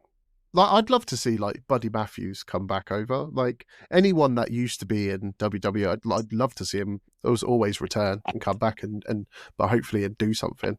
Yeah, that's the thing. It's like if there's no point you signing if you're not going to do anything. That would be my mentality anyway. Like I can go to WWE and be used, or you know what I mean? And it's just like I need to be used. I reckon they'll probably. I reckon anyone who's doing it, I reckon they'll be looking at or either talking to Alexa Bliss and going, right.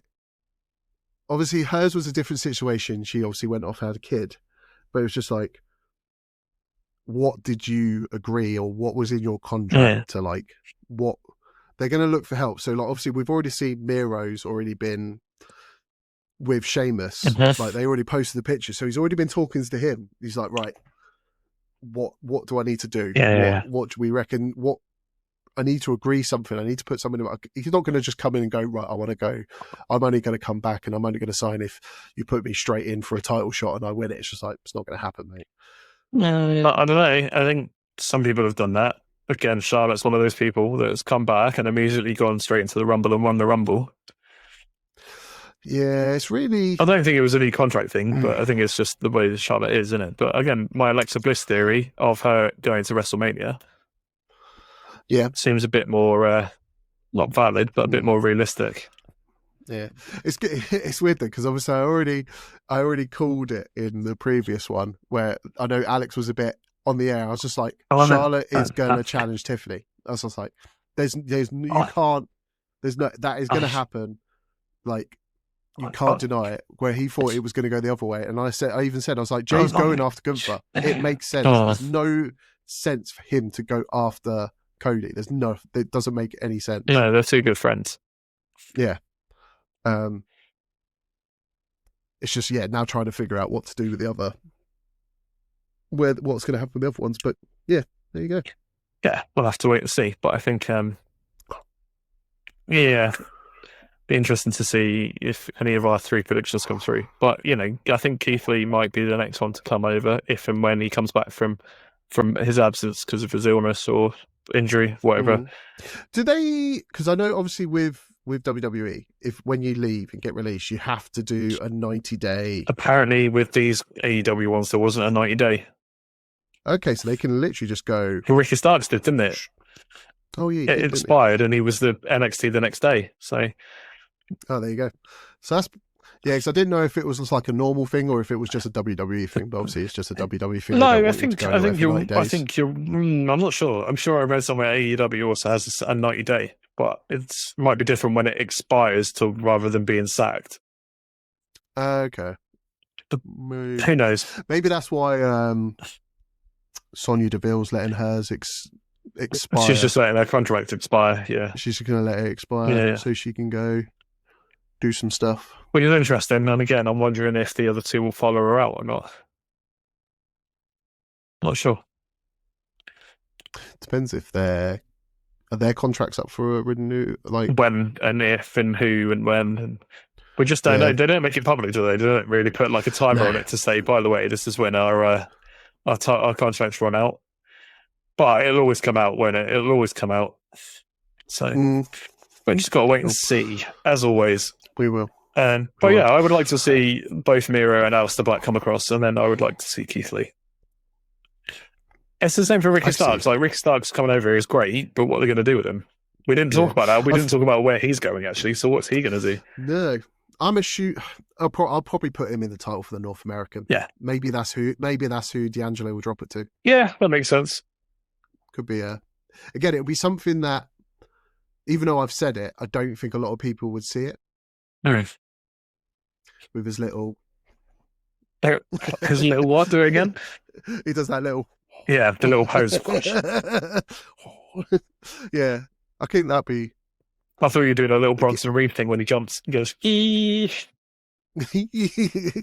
Then breaks my ankle. Yeah, I'm not saying nothing. Leave me alone, Bronson.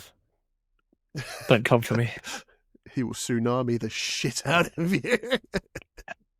It's all right. I'll be laughing. Tsunami I do not want to be a part of. I'll be laughing while he does his little hands. It might fix your back. It might do. I hope he still does his little hand thing when he comes back as well. He probably will. If not, he's getting a message straight away on X. Yeah, where's the little hand? I'll be like, where's your hands gone? That'd be funny. But cool. Thank you for watching, listening. We haven't discussed topics for next week. No, but it'll be probably fallout from this week of. Probably. We'll see. We'll get some random ones. I had an idea and I've lost it already. Fair enough. That's why you write stuff down. If anyone who is listening or watching, if there is any topics you wish us to discuss, let us know in the comments, and we will see you next time. Bye.